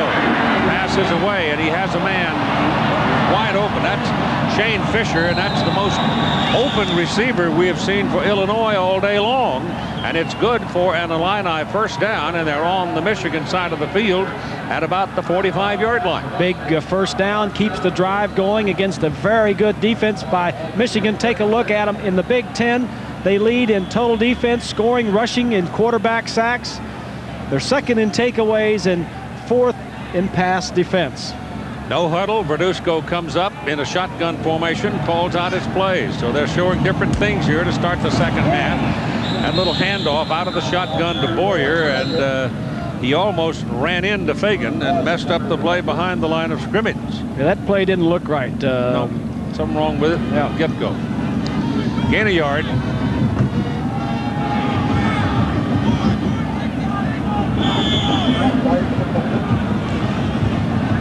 Now he switches them around, gets them in the right place, goes straight back to pass, has some time.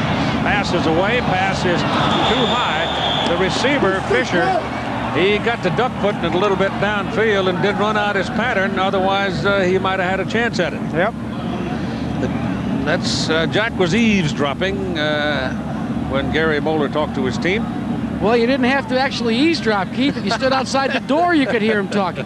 All he wanted to talk about, and as Bob Greasy said, was about the fumbles. He really got on the team about that. But what was interesting at the end, he said, gentlemen, you want to go to the Rose Bowl, nobody's going to give you anything easy. Now go out and win it in the second half. Then he slammed the door. Yep.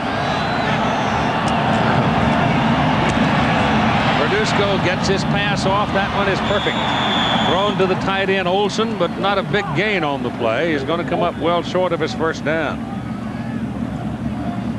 You know, that talking about what they're saying at halftime, you know, I think really the problem, Michigan came in a 28-point favorite. They have dominated the series. They've won 23 and lost 1 and tied 1. They're playing at home. They got a quick early touchdown, and the players know. They just say, well, and they're not concentrating. The turnovers have come. They're not. The reason is lack of concentration, and they just weren't ready to play. Brett Larson is in to punt, his first of the day. He's knocked down 4 out of 9 inside the 4-yard line. He's trying to kill this one deep. Fair catch is called by Derek Alexander. Illinois comes down. They don't give him room. They make a little contact with him. And of course, Derek just stood there, took the little bump, made the catch, and the flag goes down. It'll cost Illinois. Scott Allen runs down and gets in the way. Got to give him 2 yards to catch the ball.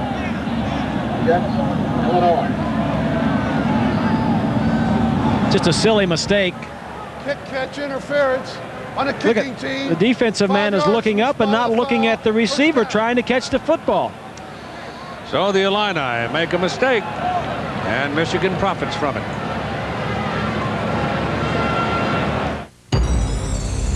When we set out. So look at Michigan in the offensively in the Big Ten. Very, very good.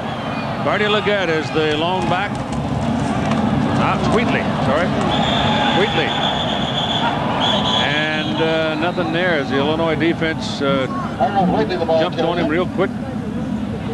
Leggett and Wheatley check in at 237 pounds for Leggett and 225 for Wheatley. You don't get the feeling that they're that big with the way they run around with the ball. But those are 2 big backs. And here's a quarterback that's putting him in play. Second down, he's done very well on second down, 122 yards and a touchdown. Wheatley with this one. Hardy got a piece of him as he went by. Kevin Hardy slowed down, and he's going to get the ball out past the 20 to about the 22. We're talking about big backs. Elvis is not gimme at the supper table. He's 6'6", 231 pounds himself. Yeah, and his backup, Todd Collins, is 240 pounds and 6'5". So they've got some big backs at Michigan. Leggett comes back now. Wheatley is out of there. Johnson is out of there. Toomer is lined up at the bottom of the picture. They got 3 wideouts up there at the top of the picture. So this is one of those go in a hurry. Pass to the sideline, good to Smith. Smith dances away, gets loose, wiggles on up near there's a penalty flag thrown as well. Gets up to about the 38-yard line. Toomer came across and made a block. It's a late, I think that's a clip. Yeah. Arneson, 43, was hit by Toomer. Toomer, yeah. Toomer is a true freshman. He's had a fumble today, and he's also clipped right there. This is a 15-yard penalty. Now, there aren't many true freshmen that have ever played at the University of Michigan. There are more this year than ever. There are 5, actually. 2 wide receivers are backups. There's a starting defensive back. Another defensive back plays, and a linebacker. Some of the best talent in the country, and Moeller has seen fit to get 5 of his guys. And the reason for that, Keith, is he wants more speed, more quickness. You remember the Rose Bowl last year? We talked about he needs more speed and quickness. Dead ball, clipping on the offense, 15 yards from the end of the run, 1st and 25. Well, the man who was clipped was John Holisek, not Jeff Arneson, who had to leave the game for the moment. Holisek was not injured on the play. Arneson is replaced by Antoine Patton, who is a redshirt freshman out of Chicago for Illinois. Bob Goodrich, our producer, says he counted 45 freshmen on the Michigan roster, the home dress roster last night. So there are a lot of young people getting some seasoning. But you have to have it these days. People get hurt. Look at Michigan. That ball is fumbled by Wheatley again. But it looks like Michigan has retained possession. Because I remember a Notre Dame Pitt game one time.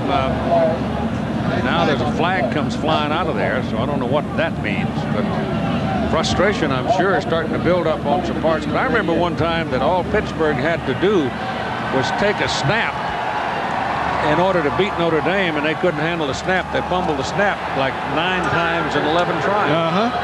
So these things get going, and they feed on themselves. And it looks like Michigan is beginning to lose their composure a little bit. First a clip by the true freshman, and now a personal foul.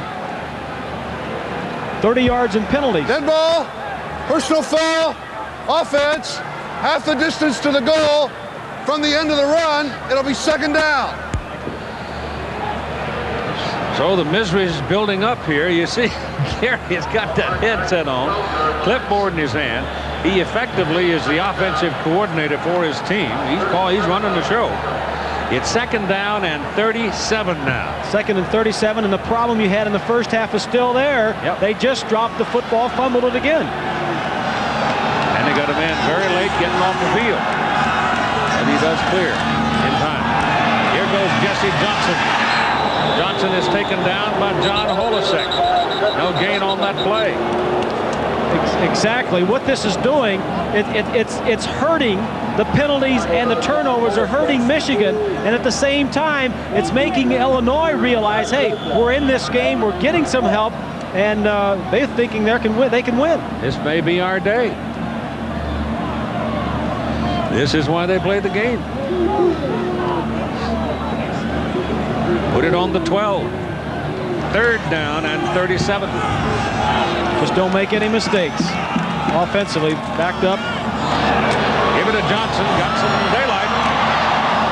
And Jesse Johnson gets it out to the 30-yard line, well short of the 1st down. They had to go all the way to the 49 to get the 1st down. Number 97 there is Simeon Rice, another true freshman. He's playing for Illinois. Great block there by McGee, number 88. Rice came into this ball game with 7 quarterback sacks. He hasn't even seen Gerbach today, and that is a wonderful kick by Chris Stapleton, with Gary Volker making a play on it and being swarmed back inside the 20.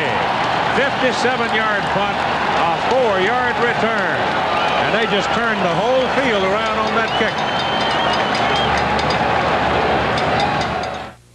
Did you tell your boss you're quitting? No, I'm telling you. Kern's quite right now. A little snow flurry having passed away. Illinois owns the football. First down. Back on their own 17-yard line. Not a very new-looking football, is it? That's what Illinois is using. The older the ball, the less chance it has of being slick. And that's maybe one of the reasons they're using it. It's broken in. Pass caught by Wright up across the 20. That looks like a ball they borrowed from the punter, or the place kicker. Yeah. Yeah. Probably brought it in his pillowcase. Yep. College football, you can use your own ball. Each team can use whatever they want to use. Verduzco now by downs.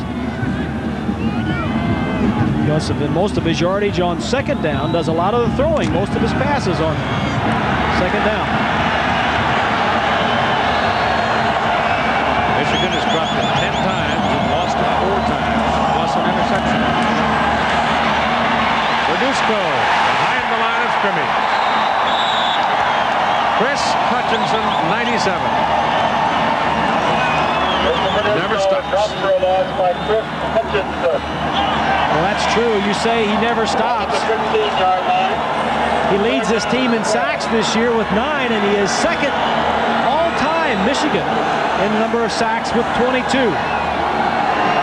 Loss is back to the 15-yard line. It is 3rd and 12 for Illinois. 7-6 ball game. Michigan with 8:50 to go in the 3rd quarter. Got him open. Dropped the ball. Intercepted by Michigan. Shante Peoples caught the ricochet. Bad luck for Jason Verduzco. He did everything he could possibly do except catch it for Fagan. Well, if you're Michigan, they're going to say, well, it's about time things start turning around. He's going to run a slant in here. Here is Shante Peoples. He's going to get back over and make the interception. That's a nice job. Perfect throw. You got to make these plays. You got to make those plays. Check it from behind the defense. Good pass protection. All right, Michigan is now inside the 35 of Illinois. First down. Alexander in motion. Johnson, the tailback. Gerback play action. Lets it go. Alexander's wide open. And the pass is thrown out of bounds. So Gerback had a little bit of pressure as number 76, Eric Fogey, was in his face. 306 pounds of trouble, but you're right. You're right. He was wide open, and if Fogey had not been in his face, that's just like knocking the ball downfield, because Fogey being in his face forced him to throw it out of bounds. Now Gary Moeller tries another tailback. Ricky Powers comes back in. He had a dandy run and then dropped the ball himself in the first half. Here he goes. Good quick feet in there for about 3 yards. And number 12, Ricky Powers. At the conclusion of today's game, we'll select the Chevrolet Most Valuable Player of the game from each team. 22nd year. The Chevrolet Scholarship Program has been participating in our telecasts of college football. $1,000 donated to the General Scholarship Fund of each school. 8 yards to go, the ball is 32. Leggett comes in, Powers comes out. Fullback is a protector more than anything else in this circumstance, because this is a passing formation. Gerback delivers it to Smith. And it's a first down for Michigan at the Illinois 23. Walter Smith.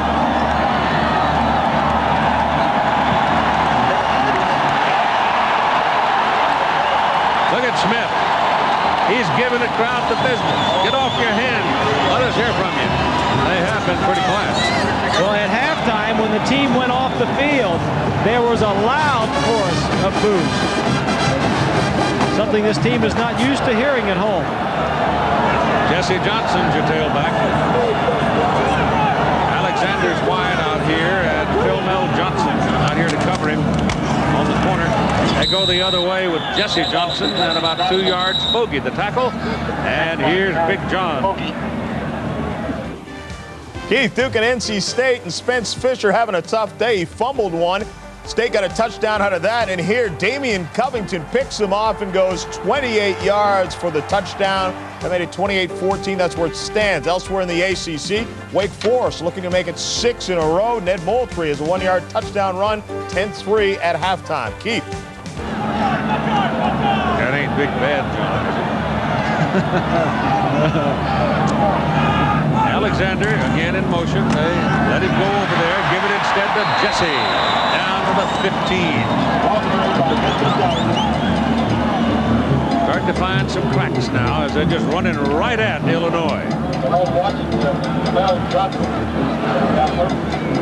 Michigan State and Purdue well into the second quarter now. That's just down the road from here. I wonder if they're getting any snow flurries. I'm sure they are. Third down. Close to 3 yards.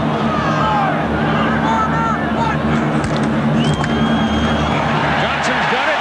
Touchdown, Jesse Johnson. He even fumbles when they score a touchdown.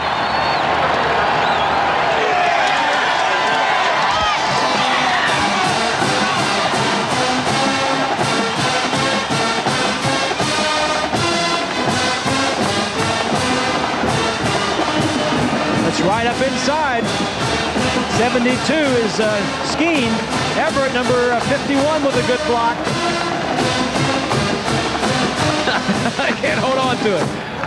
Oh, me. He just barely, well, he dropped that one in the back of the end zone. He had long since scored, but even so, it's still there, that thing that's plaguing him today. The extra point try by Elizovic. He missed it. I mean, it ain't Halloween, but you'd never know it. Let's take a look at that last extra point. Riesersma drops it. He's the holder. He's a quarterback. He dropped the snap, and the ball hits the right upright. And every time Michigan has an opportunity to distance themselves from Illinois, they always leave a calling card saying, hey, don't give up yet. You're still in this game. You just can't get away from them. Running 192 yards for Michigan, passing 192 yards. They got 384 yards. They got 13 points. Yep. That averages 30 yards a point. All right, Jim Klein is the deep man for Illinois. Short. Fagan. And back to about the 31. Next Saturday, we've got a bunch of stuff for you. Michigan at Ohio State. Ohio Stadium. The big horseshoe will be a rattling. The other games, that's at noon now. That leads the day. And then in the afternoon, other games. Miami at Syracuse. That's in the Dome up there. Washington State out in the Pac-10. We'll have a Southwest Conference game for you and a Western Athletic Conference game for you. And there will be no pay-per-view next week. This is Fagan. Taken down by Ty Law, freshman from Aliquippa, PA. There he is, young man, a true freshman. You know, he's from the same high school as Mike Ditka and Tony Dorsett. Pretty good players going through that school, huh? Well, don't forget the Piccolo player named Mancini. Mm-hmm.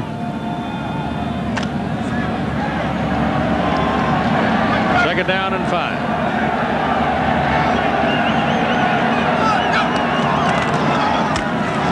Fagan. Oh. What does that remind you of? Remember last week? Just keep pecking away, keep sticking your head in there, and sooner or later something good will happen. That's the longest Illinois run of the day. First down at the 46-yard line. Michigan defensively very stingy against the run. We mentioned earlier in the game they are the 3rd stingiest in the country. In fact, 7 of the last 8 opponents have rushed for less than 100 yards. Verduzco, deep drop, whips a bullet, good. Brought down by John Wright out of St. Joseph, Illinois. Nice play there. First down, play action pass. Caught Michigan in a zone. Maybe a tad short. They'll have a look at it before they call it. There's a look at Michigan in the nation. Mentioned they were 3rd in the nation against the run and 4th in scoring defense. Average only 12 points a game. I don't know. Maybe it's the heaters that we're surrounded with that have made it so warm, but either that or it's warmed up. But on that note, let's go to Jack Arute. Well, Keith, as we watch John Wright make that great catch, let me tell you a terrific story. You know, his father and his grandfather both played for the Fighting Illini, but his father was an academic All-American when he played end back in the 60s. Now, John Wright was a 2nd-team academic All-American last year, and they're going to announce the academic All-Americans for this year in about 3 weeks. Should he be selected one, and it's a good chance he will, he has a 4.7 GPA based on a 5.0 scale, it'll be the first time in NCAA history that a father's son had been named academic All-Americans. That is a great story. Isn't that good? Yep. And the grandfather there, too. Yep. It's just short. So they'll try to go big. And they can't do it. And Verduzco throws the ball right into the back of number 79, Tony Henderson. The only thing wrong with that is old Tony's wearing the wrong colored shirt. Well. So it'll be 3rd down and about a foot. Tony couldn't get to the passer. There he is, 79. See if you can keep your eye on him. Verduzco's looking downfield. Now, all right, I'm coming off to my outlet. My outlet is 44, and right there, 79 says, well, if you can't rush the passer, I'll turn around and run downfield and play defensive back. Hit him in the back. Of course, that's a big back. Knocked it down. Yes, he did. 3rd and a foot. And Verduzco dives for his 1st down and gets it. The wind now is very still. Hardly any at all. That's probably why it feels like it's warmed up. There's a look at Lloyd Carr in the headphones. Mentioned the defense. He's the man that structures this thing, puts it together, calls the defensive signals on the sideline. And Keith, you know, someday that man there is going to be tapped into the head coaching fraternity around the country somewhere. Well, he's happy here, and I don't know that he'll go when the time is right. That's right, exactly right. On 1st down, they'll try the run again with Darren Boyer and a penalty flag. Well, let's see what the foul is here. Illinois is walking away, so it looks like it's on them. It is holding, and let's check in for some news about the Florida Gators. Big game between the Gamecocks and the Gators. 4th down and 1. Brandon Bennett, though, is stuffed here. The Gamecocks opening drive in the 2nd half. Still, they lead 3-0 in the defensive struggle. As a head coach, it's the first time a Steve Spurrier team has been held scoreless in the 1st half at Florida Field. Keith. Wow, that's news, isn't it? They've never got, Spurrier's never lost a game at Florida Field. You know, that's just an absolutely incredible. I mean, all of this business. I wonder if the pollsters can, now that they don't have an election to talk about, go down to South Carolina and figure out what happened down there. They have a players' strike, and since then, nobody can beat them. Yeah, that happened over at Memphis State, too. 1st down and ball way back upfield, like 23 yards after the holding call, and Darren Boyer carries it. Picks up enough yardage to get him to around midfield. Now, in order to get their 1st down, they've got to go exactly to the 33 on the Michigan side of the field. It is 13-6. Michigan leading Illinois. They missed the extra point on their 2nd touchdown. They scored the 1st touchdown in the very opening possession of the game. 3 plays, and they scored. Since then, because of all their mistakes, they've been fighting for their life. 3rd ranked, undefeated. There's a screen, inside screen with Wright, and he's down to the 40. You see that inside screen with that wide out a lot now.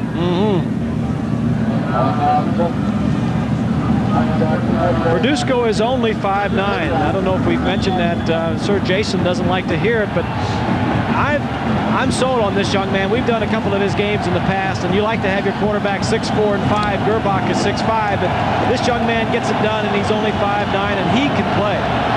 Incidentally, Steve Morrison now, the Michigan linebacker, has 10 tackles. One's down the middle. Pass is caught. Pass good to Brandon Harrison, and it's a first down for Illinois. So Brandon Harrison suddenly shows up.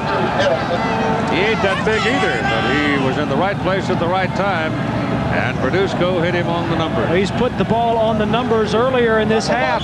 Second half, he threw an interception, but he hit the man right in the numbers. This time, Illinois is getting a receiver in there that can catch it. Verduzco 19 of 31 and 137 yards and 4 of 5 on this drive. Coming up, 2 minutes to go, third quarter. Hagan. He's down.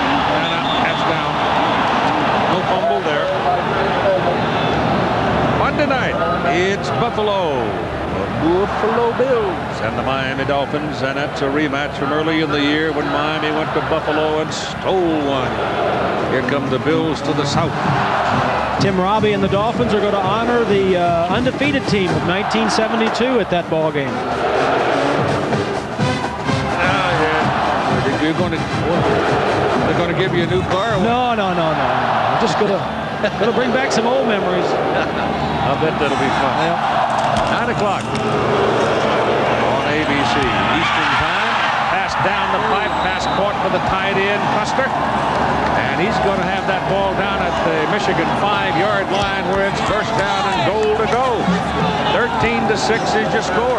Play action, misdirection, keep Michigan off balance.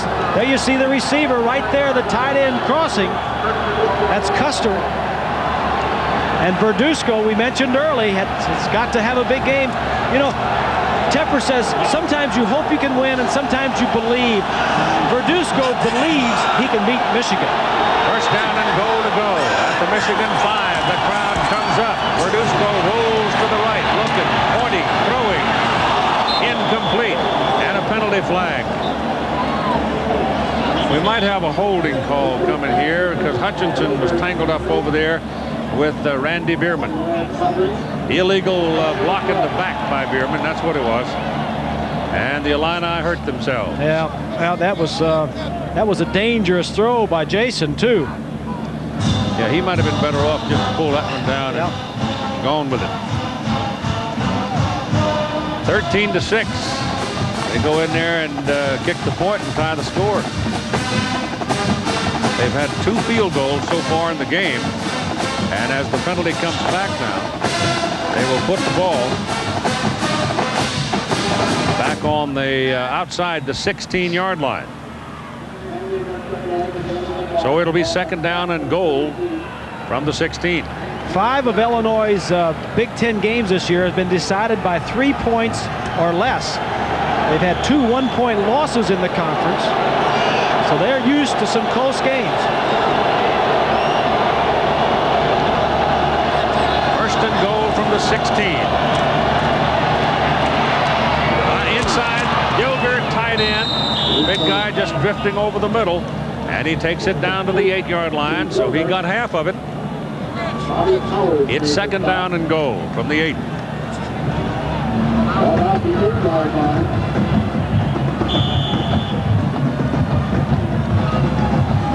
Where is Moriah Hills, Indiana? Do you know? Moriah Hills? Moriah Hills, is that what it is? Down there in southern Indiana, ain't far from where I'm from. That's a big town, that's big time down there. Better be careful, you might have to stop the gas there with you. Lofted into the corner, incomplete, intended for Wright. Wright gets over there on that artificial surface, slips and falls down hard. Ty Law was defending on the play.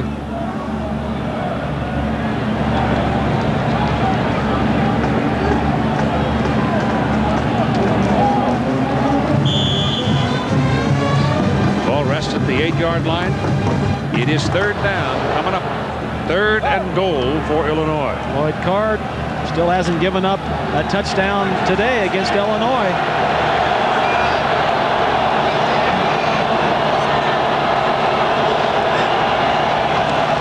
Draw play.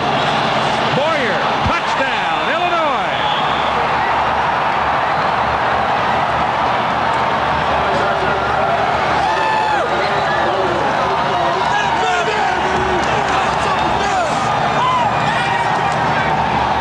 Nothing fancy, just well executed. And what a nice call. A draw play right up the middle. Line just kind of straights box. Number 79, Hopkins, gets over and gets a piece. And Boyer follows his big left tackle, 79 Hopkins. Nice call by Tom Beck, the offensive coordinator. Richardson will try to tie it up. Sun pops up right and clear for the extra point try, and he missed it. What's going on?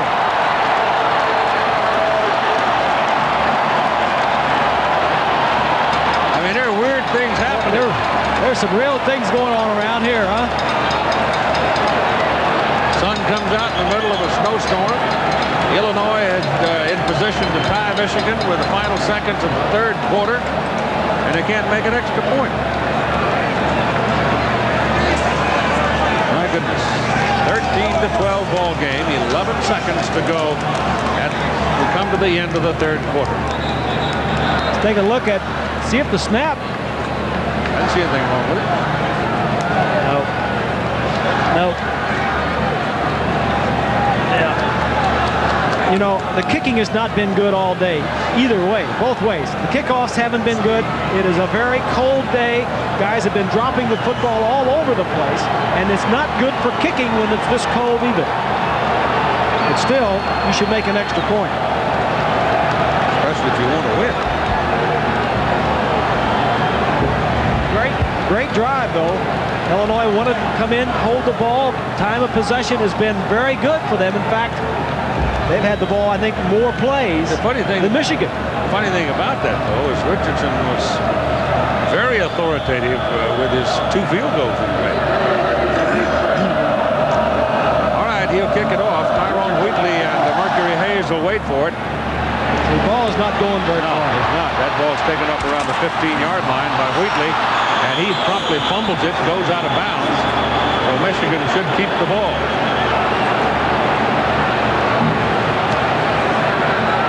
That's 7 fumbles on the day for Tyrone Wheatley. 7 fumbles. For him, not the team. For he alone. Yes. I tell you. And the 11th on the day for Michigan. Strange things happening. 13-12, 1-point ball game. 7 seconds to go. And the quarter will be over, and we'll have only 15 minutes left. Unbeaten, third-ranked Michigan trying to lock up the Rose Bowl today. This is a screen out there to Alexander. Played pretty well by Johnson, but Johnson can't handle Alexander one-on-one. He picks up the first down at the end of the third quarter. So we'll be back for the big one after this message and the word from our ABC station.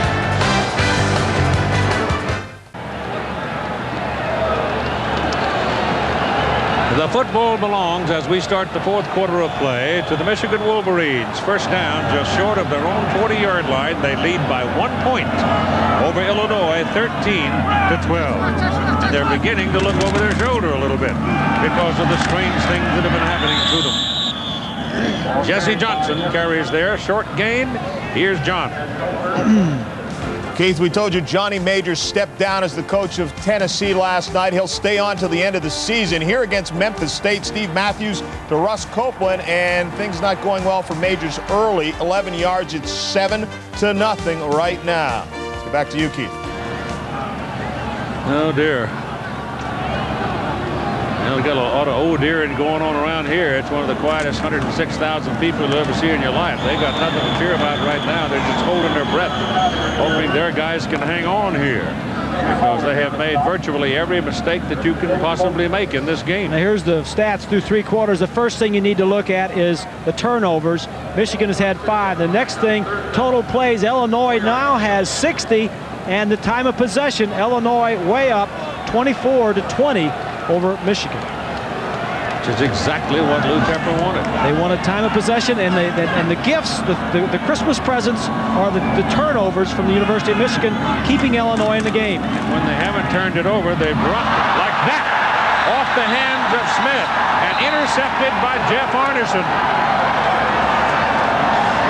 And that puts Illinois in business at midfield.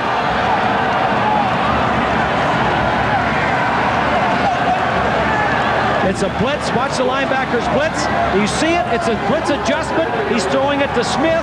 He thinks Smith is going to be upfield just a little bit more. Arneson sees it. And I'll tell you what, if Gary Moeller gets out of this alive, he's going to thank his lucky stars, because everything is going against the University of Michigan today. First down, Illinois at the 50-yard line. And Darren Boyer lines up in the backfield behind Verduzco. The Illini have had the momentum in the second half. They've been able to move the ball. This is Boyer running hard, diving across the 40 of Michigan, and it looks like a first down for the Illini. Arneson having a big ball game defensively for them. 5 tackles. He's recovered a fumble and now has an interception. Yep. And in the midst of all that, he had to be taken out because of injury. You saw that Florida had just scored to go ahead in their ball game against South Carolina. First down, Illini, Michigan 40, 13-12. Michigan leading by 1. Boyer over the left side. They're finding running room on the left side. They're blowing somebody out of there. Number Aga Khan, I think it was, rolled up that time and just taken out of the play by the Illinois blocking.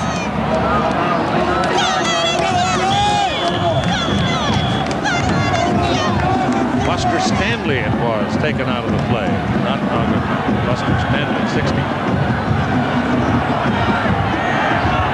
Oh, another first down. 13 minutes to play in the ball game. Boyer. Fagan down the middle. Got about 5. Second down and 5. Placed the ball on the Michigan 24. Strong comes in. Had a wide out. Custer checks in at tight end. Strong and right to the bottom of the picture. Run it. Michigan stands up Fagan this time. Number 79, Tony Henderson, with help from Dyson and Morrison.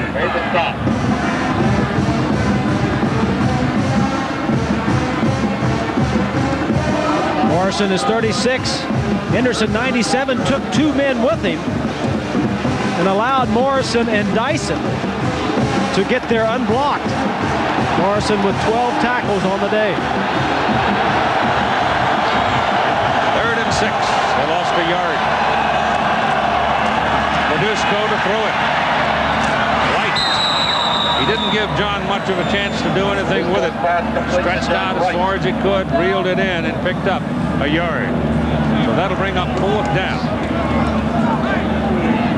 And in comes Chris Richardson. This is a chance for Illinois to take the lead. Wide receiver here on the line of scrimmage. Richardson has hit field goals of 22 and 33 yards. He missed the extra point.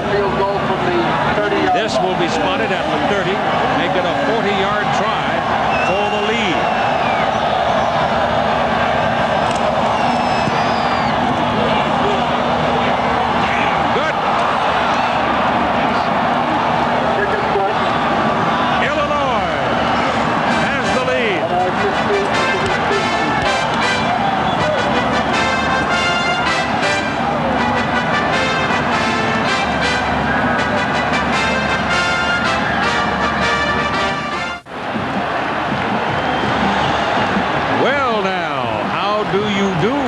Mr. Richardson has given Illinois the lead, 15-13, 11:01 to play in the ball game. Third-ranked unbeaten Michigan has got a major problem. They've been shooting themselves in the foot all day. And they have a major problem offensively, Keith, because when you've been doing that, when you've had 6 turnovers, your confidence in your ball club is not there, and they need to go down the field and score. Tyrone Wheatley is not among the deep people here. They're not going to kick it deep. They're kicking way up the field. It's taken by the tight end, Tony McGee, and McGee rumbles on back up to about the 38-yard line, and so the Wolverines will have a first down at that point. Good starting point for a possession as the sun pops out again on a brisk day in Ann Arbor.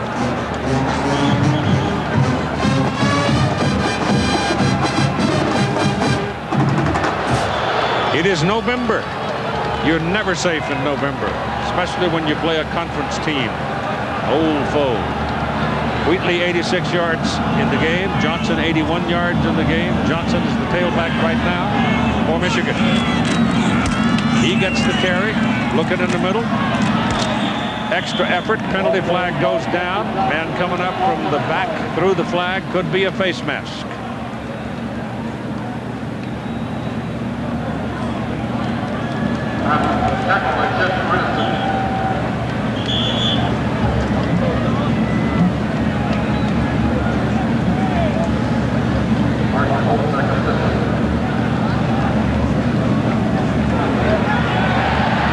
Should be inadvertent, however.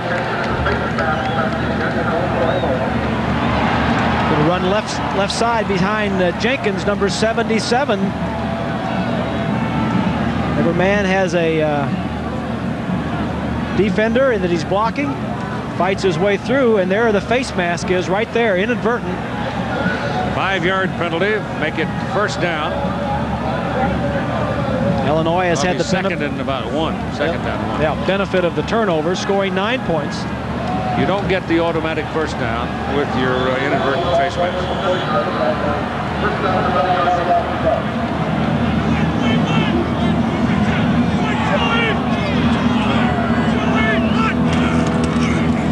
Back to Johnson, and Johnson goes on across the 50 down to about the Illinois 48 and move the chains. The thing that for Gary Moeller and for Michigan is there is no need to rush and there is no panic on the sideline. It's just that we've got to stop turning the ball over. There is plenty of time. We certainly have the talent and the skill and the know-how. We'd have plenty of time to move it down. We just need to hold on to it and not turn it over. The problem is they've been turning it over all day. Now it's time to hitch up your britches and get serious. Mark it on the 49-yard line of Illinois. First down. Johnson running in traffic.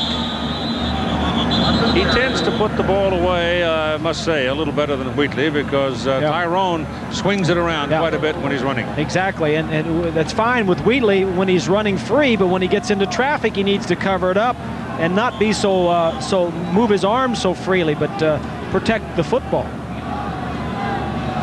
Jesse Johnson has had some big ball games this year, and he gets in when people are hurt because he's the number 2 man. But he has played a lot all season. Second down, 7. Taking his way through there. They'll be looking at third and about 2. These are the games that'll be following our game from here. A lot of them looking around the country. Some of those are available to you in some regions on pay-per-view, but you'll have to call your local cable operator to find out. But all of those games that are reflected there are on free television across the country. Free television called ABC Sports. Third down and 2 at the 42. 9 minutes to play. 15-13, Illinois leads.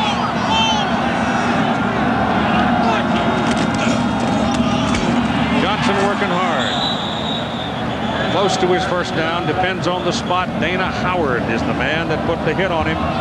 They could be looking at 4th and short. Timeout, chains are coming.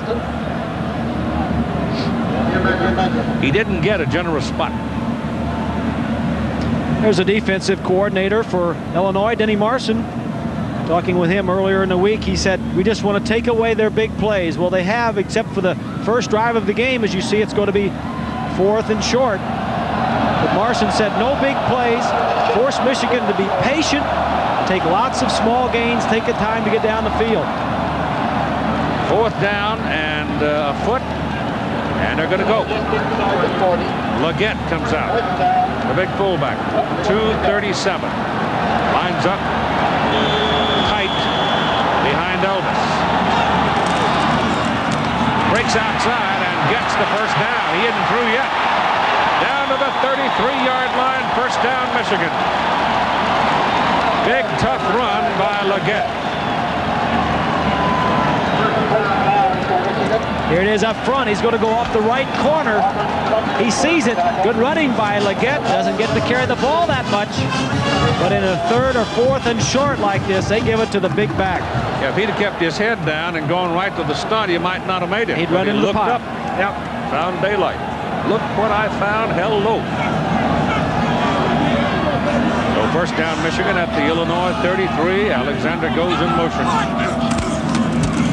Verback lets it go for Alexander. Incomplete. And his hands on it. Should have caught it. Would have been a tough catch. Rucker was right there. He may have gotten a piece of it. Yeah, he kind of short-armed it. He saw that Johnson was coming too. Been a tough catch. Let's pause right here, 5 seconds, so our ABC stations can tell you who they are.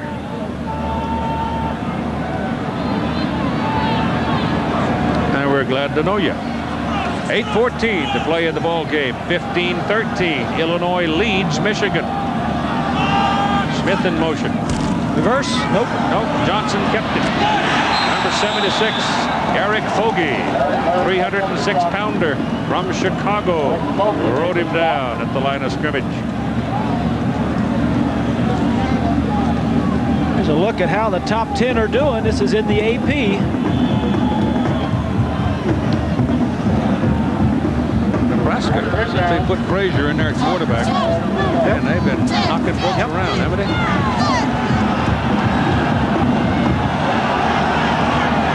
Third down and 9 now for Michigan. A significant play here, to say the least. Gerback fires down the middle. Alexander makes the catch. It's first down at the Illinois 11.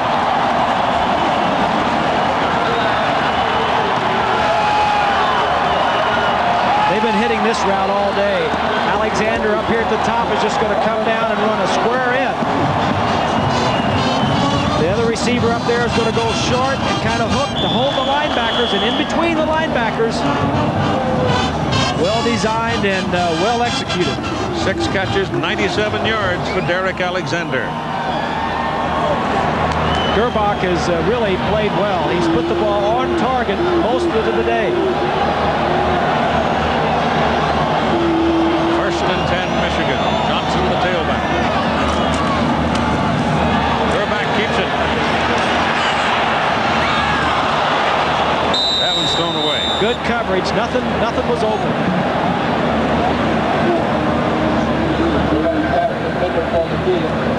Second quarter, Nebraska and Iowa State.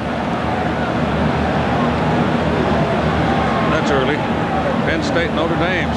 They really get after each other. Florida now has moved out for a second touchdown in that ball game. Elvis, 15 of 22, 225 yards. He came into today the leading passer in the Big Ten. In fact, he was number 2 in the nation in pass efficiency.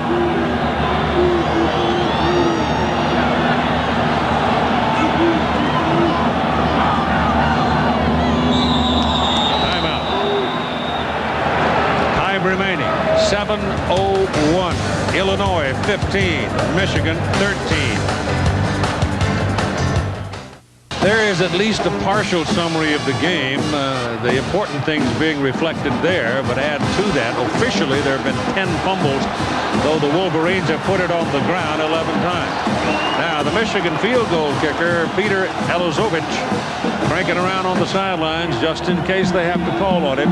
It is 2nd down and 10. The ball is at the Illinois 11. He replaces J.D. Carlson, who was the career guy. Not as strong this year, to say the least.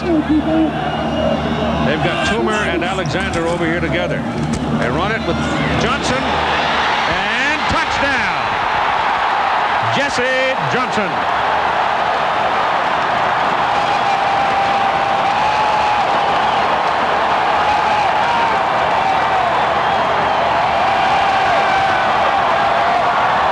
Big front line.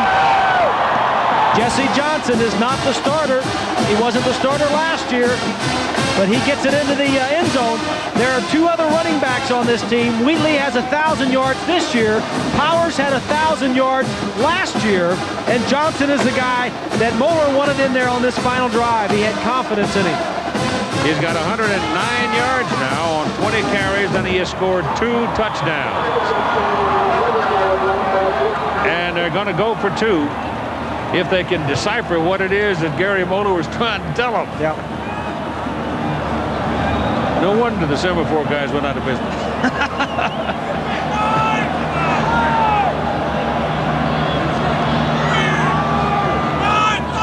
Uh-oh. Busted play. Folks over here on this side moving too soon. Burkholder, tight end, got started early. Now, what does that do?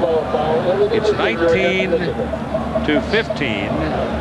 Going for 2. What does it mean? Would put you up by 6. That's right. That'd be a touchdown. And if you don't make it, you're still up by 4, which is more than a field goal.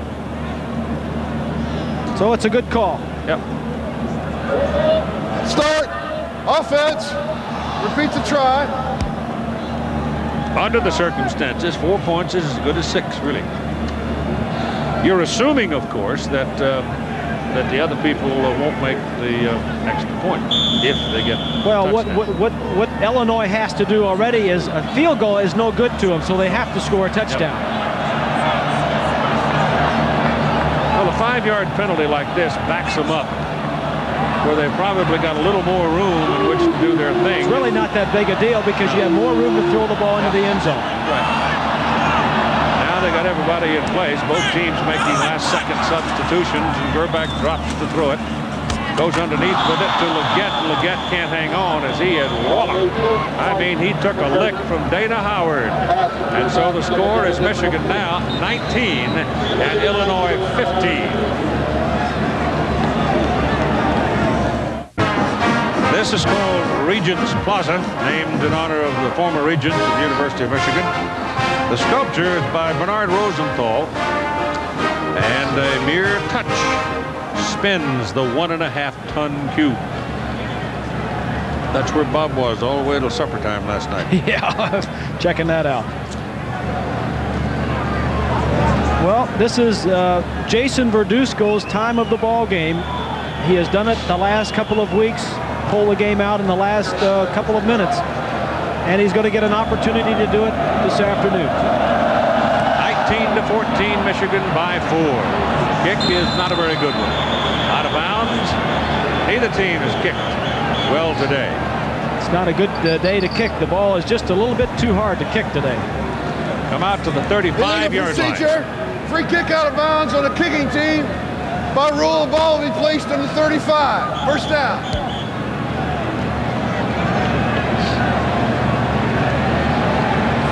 So here it comes. Number 10 from Antioch, California. And all the way to the Midwest to play his college football.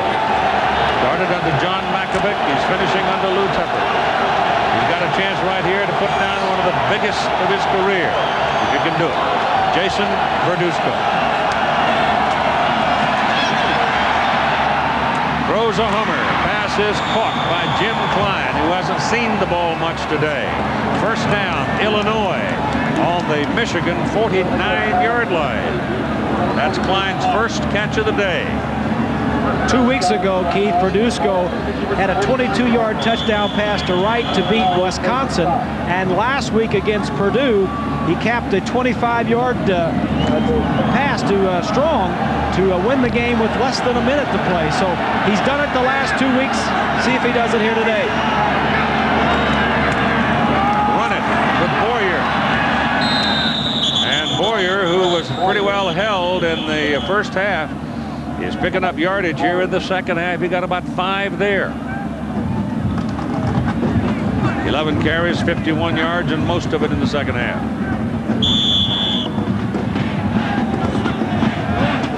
Coming up on 6 minutes to play in the game. Michigan State by 12 now. Wisconsin pulling away from Minnesota in the Big Ten. 2nd and 5. Little lob down the middle. Tight end Dilger. Dilger will have the first down for Illinois at the Michigan 36. Michigan was playing with only 10 men.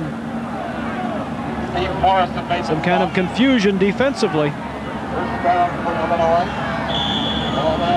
Greg McThomas, number 41, checks in. He'll be lining up on the bottom of the picture defensively. Verduzco now 24 out of 37, 184 yards. Pitch it to Fagan. Cuts it back into the middle. Gets inside the 30. Steve Morrison makes the tackle. They're looking at 2nd down and short. Here is Johnson. Steve Tannehill of South Carolina, well, he vowed they'd never lose a game with him at quarterback against Florida. Quite a battle, but here Tannehill, intended for Toby Cates, picked off by Larry Kennedy, and Florida is holding on to a 14-3 lead in the 4th quarter. Keith. Hey, John. Here, a lot of white knuckles in Michigan Stadium. Fagan searches around and gets the first down. Just short of the 25-yard line. So the Illinois offensive front has played much better in the second half of this ball game. Hopkins, Pessing, Engel, Kerr, Bierman. They just believe. They get into the 4th quarter and they believe that they can win. This may be their chance right here. 4:50 to play. They trail by 4, 19-15. Verduzco lets it go quickly to Klein. He's taken down on a good sure tackle by number 95 for Michigan, Bobby Powers, inside linebacker. But still the gain is substantial, like 9 yards. Still positive plays. They're not sacking the runner. They're not sacking the quarterback or loss of yardage by the runner. And Illinois is steadily moving the ball on a very good defense. 2nd down, 1.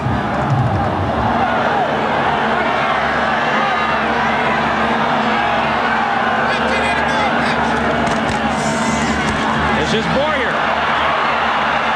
1st and goal, Michigan 3-yard line. Corwin Brown, the last line of defense, made the tackle. The last obstacle stopped him. Yeah, the offensive line, Keith, just blowing not blowing them off, but getting blocks in the backs are doing nice jobs of Fagan and Boyer of finding the hole. They put the ball at the 4. Michigan now trying to get a goal line defense. 1st down and goal from the 4. Full house backfield. Boyer into the middle for about a yard. 2nd down and goal coming. Michigan has only given up 4 rushing touchdowns all year long. John Kerr, the right guard, number 63, got up rather slowly for Illinois, but he's ready to hunker down again. Same alignment.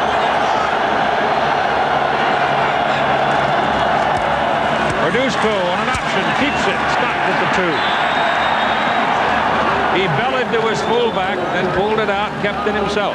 That's the first option of the day. Lou Tepper turning the offensive program around, wanting more run. Early in the season, had a lot of options in. Verduzco is not that great an option quarterback, and that is the first one we've seen against Michigan today. Not a bad place to call it, though, really. Very easy to lose him in the goal line melee. Well, this is a 4-down situation. You got 2 more downs to get it in.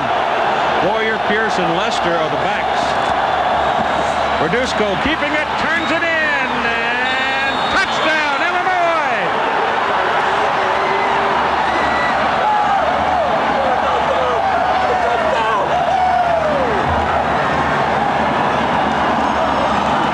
Same play. Moeller saying we still got time. Same play. This time he takes it a little wider. There's your wrestler. Boy, is this a big extra point coming up, huh? 21-19 with the touchdown. Now they need the point.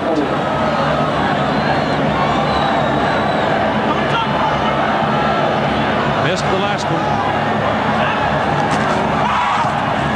Got this one. 2:26 to play in the ball game.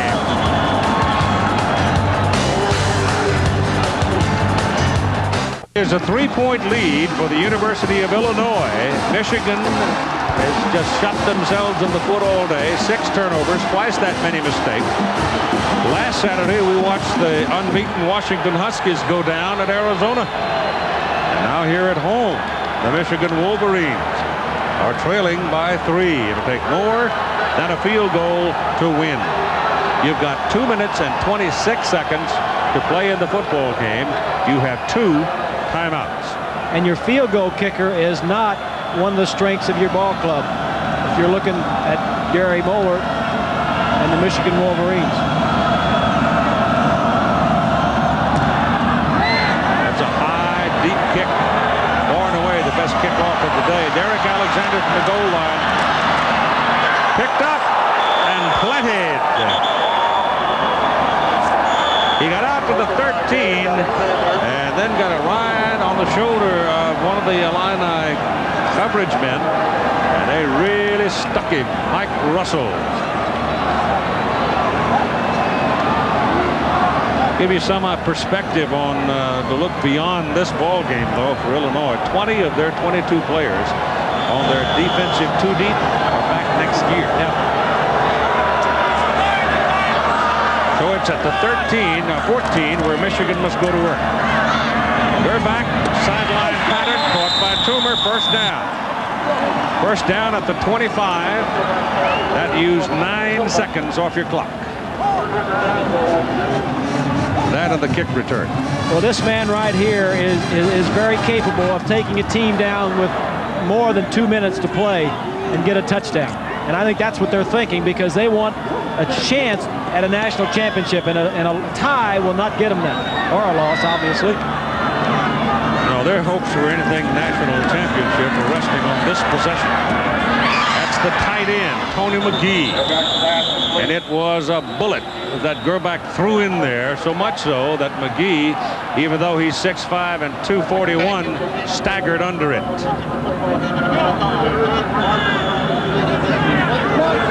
Second down, long 2.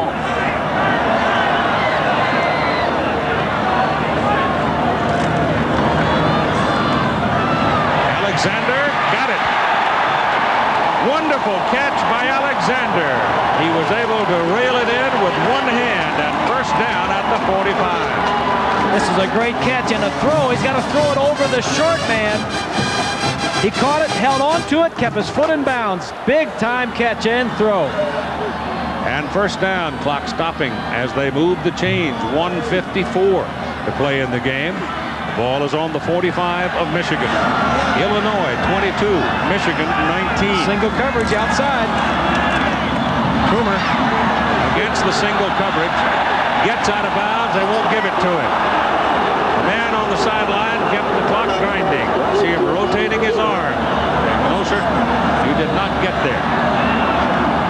No huddle. Clock rolling.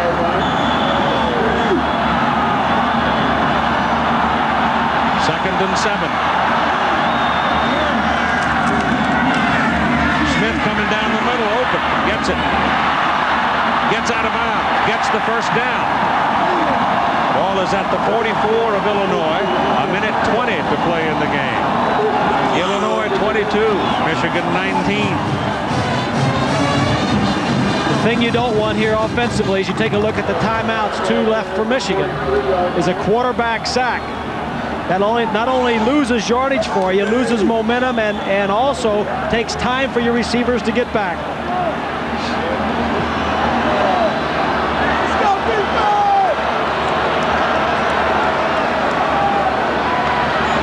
Good protection.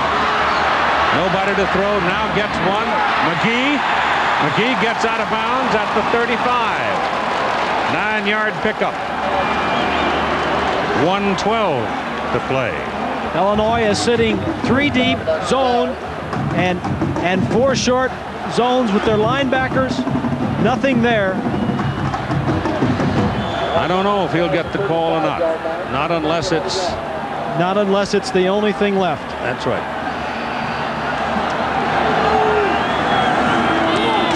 Second and 1. Run it. Johnson. Big hole. Sideline. Out of bounds. Illinois. 17-yard line. 1:07 to play.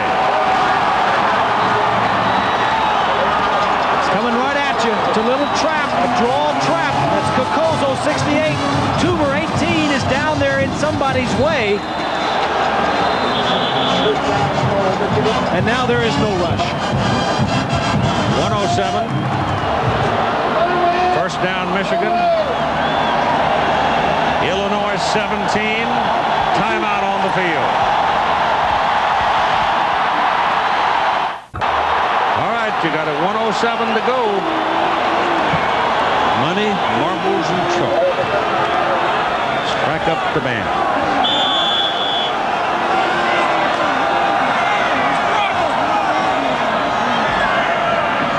Might be coming. Here they come. They give it to Johnson. He's trying to break loose in the middle. If he got past the line of scrimmage, there was nothing between him and the goal line. Yeah, the quarterback should have never left that play on. It was a draw play against a blitz. Nope. And they have to spend a timeout as a result of it. The loss is back to the 23-yard line. It's a 6-yard loss. It's a play he had to check out of. Yep. Show you why. Show you why. One of the key things, the quarterback, there's always a safety back here deep. There is no safety back there. All the linebackers are up here on the outside, and they are coming, and a draw will not work against a blitz. Not a slow draw. See, that's the problem. You go to the sideline, you talk for a whole minute. Moeller's telling you this and telling you that. Got some good plays. All right, this is what they've been doing. Then you go out, and the defense changes it. The quarterback at the line of scrimmage has got to say, I don't care what we talked about on the sideline with the coach. I see something different. I've got to change this play. Yep. Yep.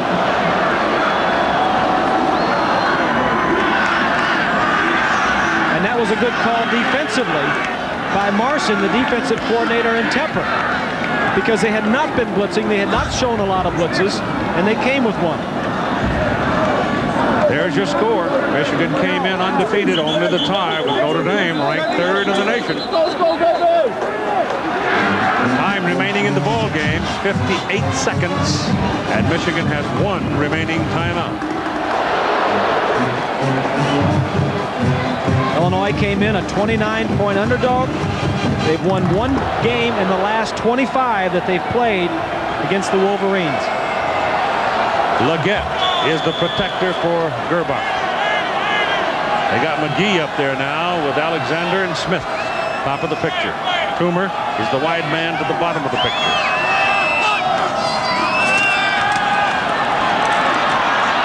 Pass is thrown away. Alexander was over there, but it was way over his head, defended by Philmel Johnson. He looked right all the way. Toomer. Illinois has been right defensively the last 2 plays. Toomer was down in the left corner. Yeah, but he wasn't open. He was not open. That's right. 3rd down and 16 from the 23. Field goal will only get you a tie, and will effectively, I think, and Bob tends to agree, will take Michigan out of the national championship picture. Won't do it for 2 times. You got to win it. Johnson is dropped by Dana Howard, number 40. Sing his praises. A great play by the Illinois linebacker. And it is 4th down.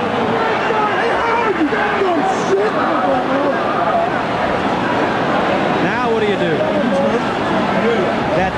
That first down play, the draw play that lost yardage is huge here. Because it's not 4th and 10, it's 4th and 14 or 15. On top of the travail for Michigan, Steve Everett, their center, is hurt and has to come out of the ball game. So they've got to put a new center in there for this last snap. Number 40, Dana Howard, was not blocked, slid around. Everett has to leave the game. Not a very good time for the quarterback to have a new center. That's Milia, number 67. The junior from Birmingham, Michigan. It is 4th down and 15. And the quarterback does have to spend an extra thought or an extra second to make sure he gets the ball. They run the clock down to 19 seconds. Just fiddling around. I don't really understand why they wasted the time.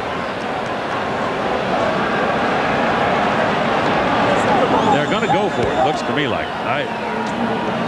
Elizovich comes out and tries for the field goal. This would have locked the Big Ten championship for them. But you know, that's still available to them. The trip to the Rose Bowl is still available to them.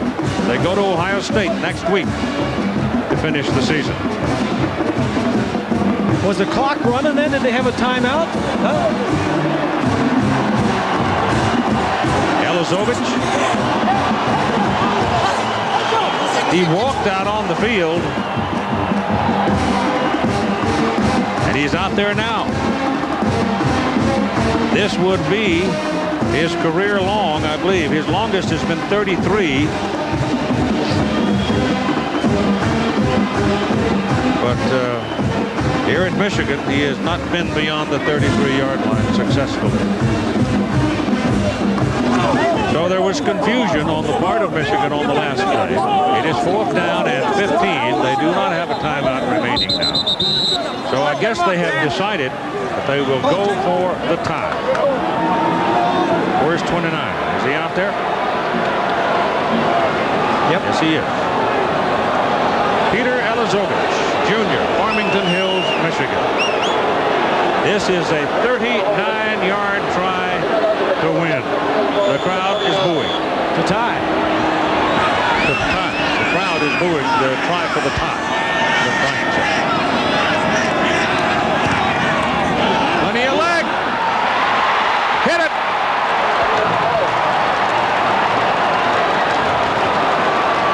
So at 16 seconds to play on 4th down and 15, Gary Moeller says kick the ball, and he does from 39 yards, and we are even at 22. It's a big kick by this young man, and he just strokes it right through. Now, are you happy? I mean, Michigan fans, are you happy that they made it? Obviously, you're happy that they made it, but you're not happy that they went for it. You'd much rather have a touchdown, but... Well, he kicks the field goal to tie, but you remember that they had an extra point try that was missed. That's true. So it's a mixed bag. Well, it certainly will be a mixed bag. There'll be one happy locker room and one very upset, sad locker room, and Michigan won't be the happy locker room. Right. So at 16 seconds to play, Illinois has 2 timeouts. They are going to get the ball here. Michigan with no timeouts, even if they go for an onside kick, and even if they should recover the onside kick, I'm not sure that they've got time to do anything. Well, but do you do that? Because if you don't get it in one pass, and the other team could be down there in the field goal range. I don't do it. I think under the circumstances, thank goodness I don't have to make the decision, I guess, but I'd kick that thing as far as I could, but keep it in the field of play, whatever you do. just automatically give them 20 yards by kicking it in. Verduzco and Illinois have been too good in the fourth quarter to fool around with anything short. Right. They got one man, Patton, deep back there. But they got a whole lot of wide receivers and running backs up front, and they don't kick it short. They kick it high. Patton comes back. Ball loose on the ground, and Illinois will cover it. Oh, my goodness. That's a smart play by a few of the Illinois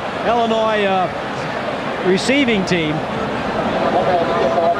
That's Johnson, number 3. He's probably going to get over and get a piece of it. Kevin Jackson runs into him. Yeah, but that's a smart play by Illinois to cover the ball instead of going up and blocking. Your Chevrolet most valuable players of the game coming up right after this. Get this play done here. 14 seconds. Jason Verduzco for Illinois and Jesse Johnson for Michigan. And I'll tell you what they have done. It was Johnson really that put Michigan back in the hunt. Illinois snapping it to get the clock rolling. Michigan can't stop it. They don't have a timeout. Jesse Johnson, 23 carries, 121 yards, and 2 touchdowns. Jason Verduzco, 25 out of 38, 192 yards, and 1 rushing touchdown. And Illinois-Michigan plays to a 22-22 tie. Michigan can still go to the Rose Bowl if they can handle Ohio State next Saturday in Columbus, and that's where we will be here on ABC Sports. 22-22.